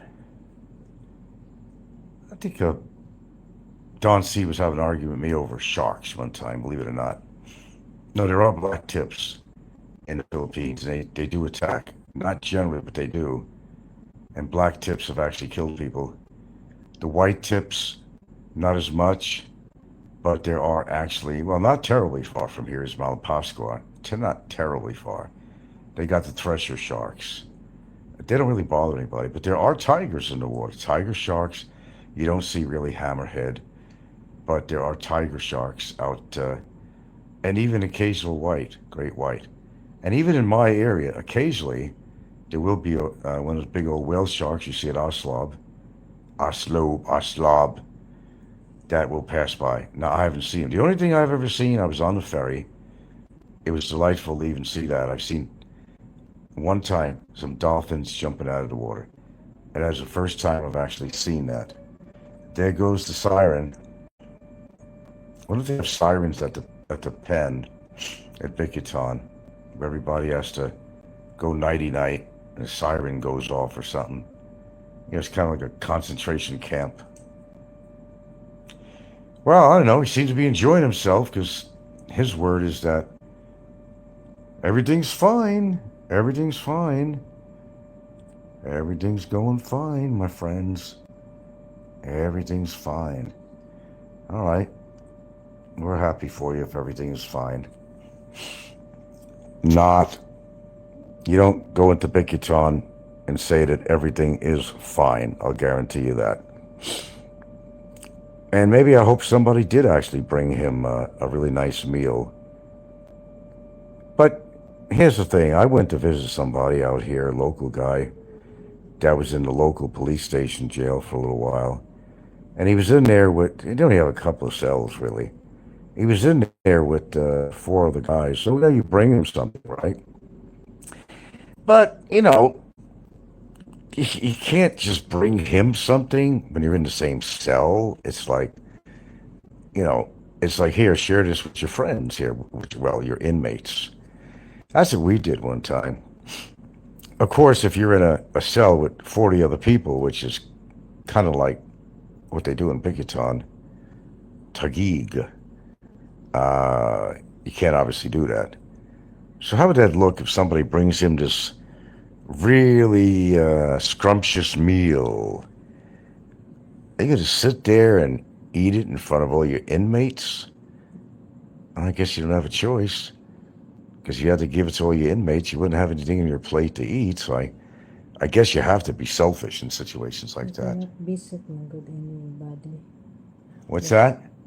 Well, only the families or something you Yeah, I think she's you saying, she heard the same thing I did too. Only family can visit and on certain days of the week, then like Saturday or something, or if somebody want to visit, you must fill up some form. Yeah, I think you have to fill out some forms. You got to be checked out, what you're bringing in, all this stuff. And you got to prove if you're going to say you're a family member, I think you have to prove.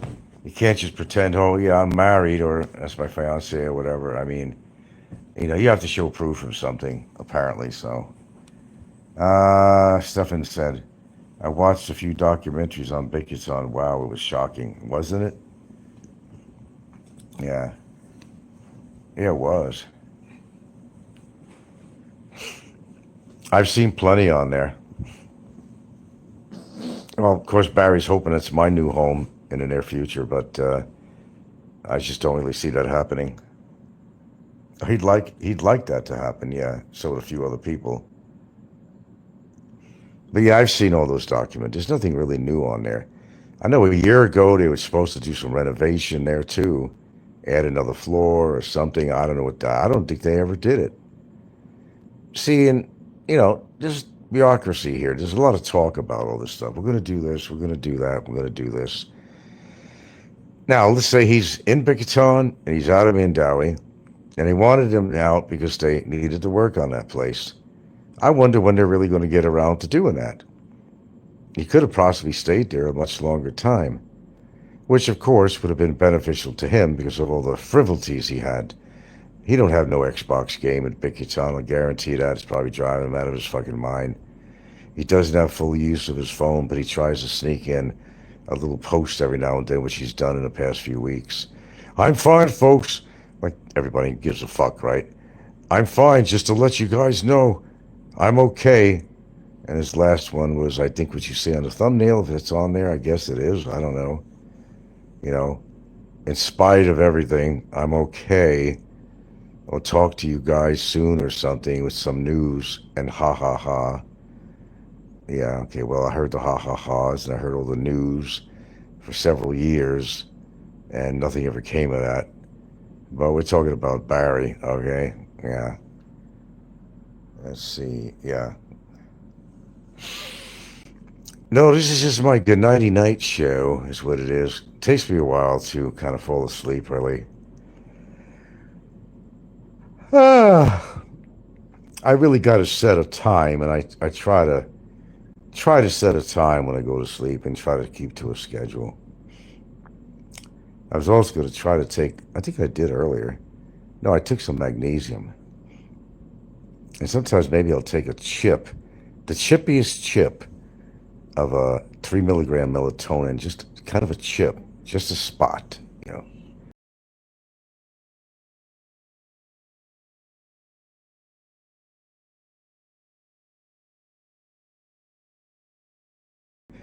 How the British talk funny when they're not really talking funny.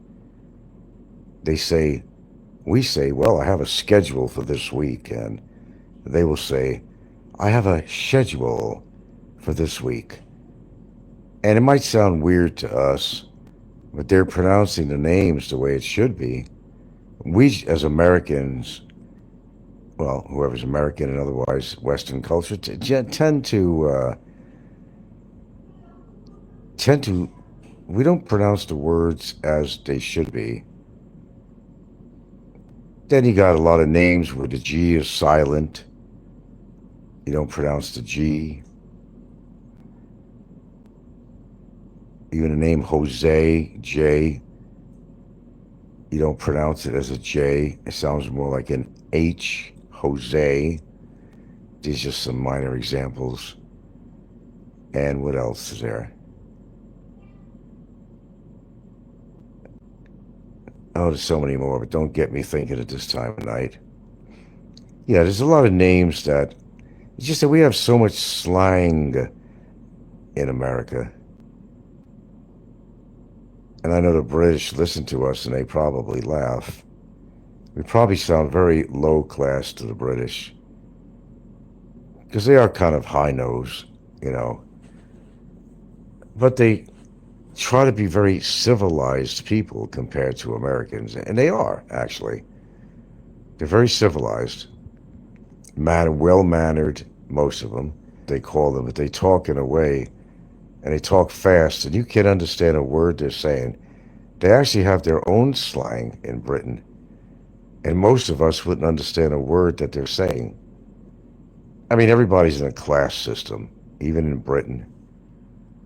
Okay. I watched a few. Okay, got that. Oh, I've seen a few of them, quite a few. There's not many out there. They talk about other prisons in the Philippines, but they also talk about a lot of other international prisons all around the world. And, you know, Bicutan is a party compared to some of these places, man. I don't know if you knew this, but during the Marcos regime in the past, he put, and this is right in Bicutan too, listen up, anybody who was against him or something, they would put him in these particular cells that they're still using. They'd be tortured. They'd be tortured. Anyone who was against his little regime, yeah, tortured, killed.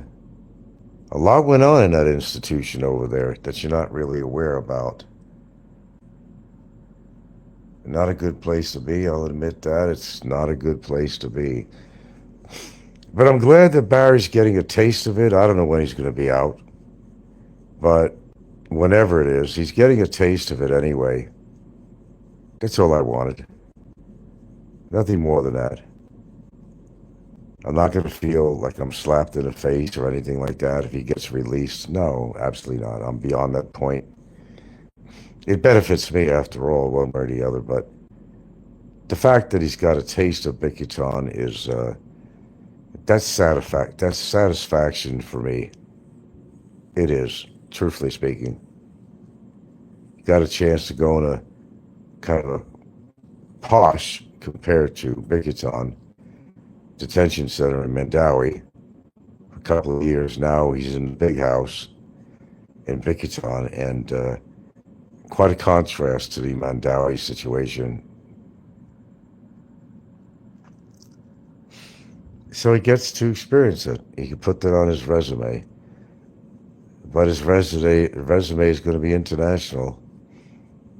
The passport's expiring right now, too. God, everything. Passport's expiring. Owes his lawyer money. Owes immigration money. Owes the court money. Owes me money. Well, the high roaders are going to have to go deep in their pockets. But that should be like lint in their pockets for what they supposedly have.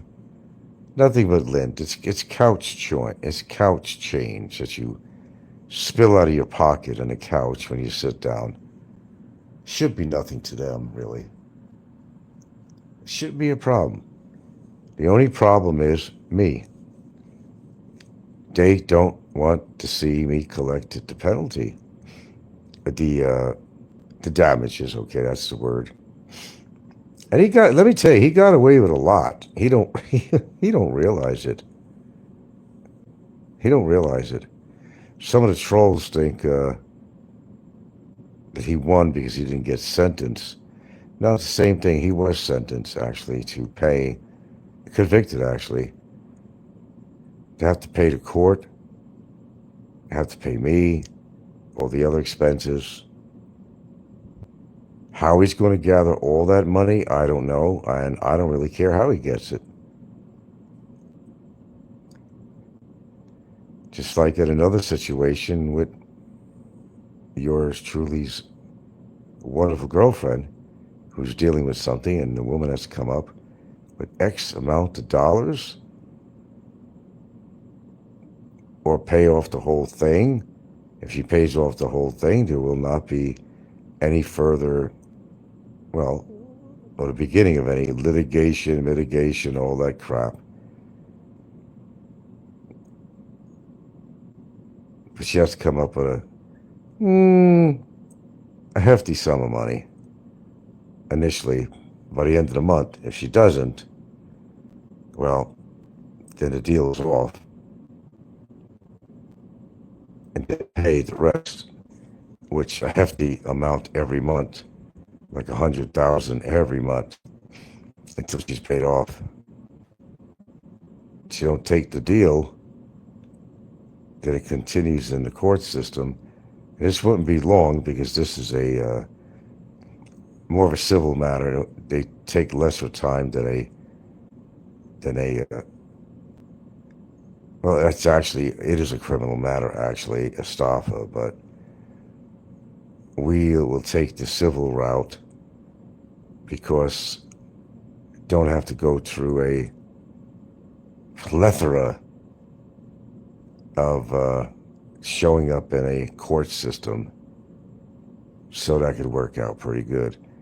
But she could face jail, and she knows it, and her old man, her husband, he ain't very happy about what she did to people. It's not just us, man. No. Which makes me wonder about Paul in the Philippines, because he got ripped off quite a bit of money on that contractor. So did other people. So he's just kind of attend as a witness or something. But I don't understand why he doesn't have a case. I don't know, his last show was talking about it. Maybe I just didn't listen to it all. Because he's showing up in part for some other woman that's showing up that she got taken for a lot of money on real estate stuff. Contractor was supposed to build houses and, kind of ran away with the money, never finished up anything. So Paul lost a lot of money, and so did the other people. So there's supposed to be a hearing of some sort with that contractor, and this woman's supposed to attend, apparently, and he's showing up for good luck or something, and I don't understand that if he doesn't have his hat in the ring and he's not doing a case against this guy, I will not understand that at all. So he can't afford to bitch and whine about him getting ripped off by such contractor. Yeah. Anyway, I'm not going to be on here all night. I thought I'd come on, say howdy, folks. Ah, man. It is a good thing. The trial thing is over. Got no problem with it. Something me and the lawyers agree on. Oh, yeah, like I said, we could have continued this thing, and yeah, the judge probably would have imposed a sentence on him. Probably would have got a couple of years. I don't know if he really would have got more than that. It's hard to say. And that's what the criteria actually was. We figure is the court imposed a stiff penalty on him and damages for us, and then he's going to get permanently blacklisted. So, that kind of worked out. And it wasn't really about the money, like some trolls are saying, Frank didn't want to pay the money for future court cases. No, I would have continued all the way. Well, we talked about it and decided this is the best route to go. Now we got to deal with his loved one. That one's going to be fun. Let's see. Okay. You guys are doing mostly some listening, which is okay, and I don't mind. But I'm not going to sit here and, bore myself to death. Bore myself to death. What? Bore myself to death with all this. Gotta accept the fact, and for people who don't like it, the case is over on Barry. It's a done deal. We got that out of the way. Now we just deal with his special someone.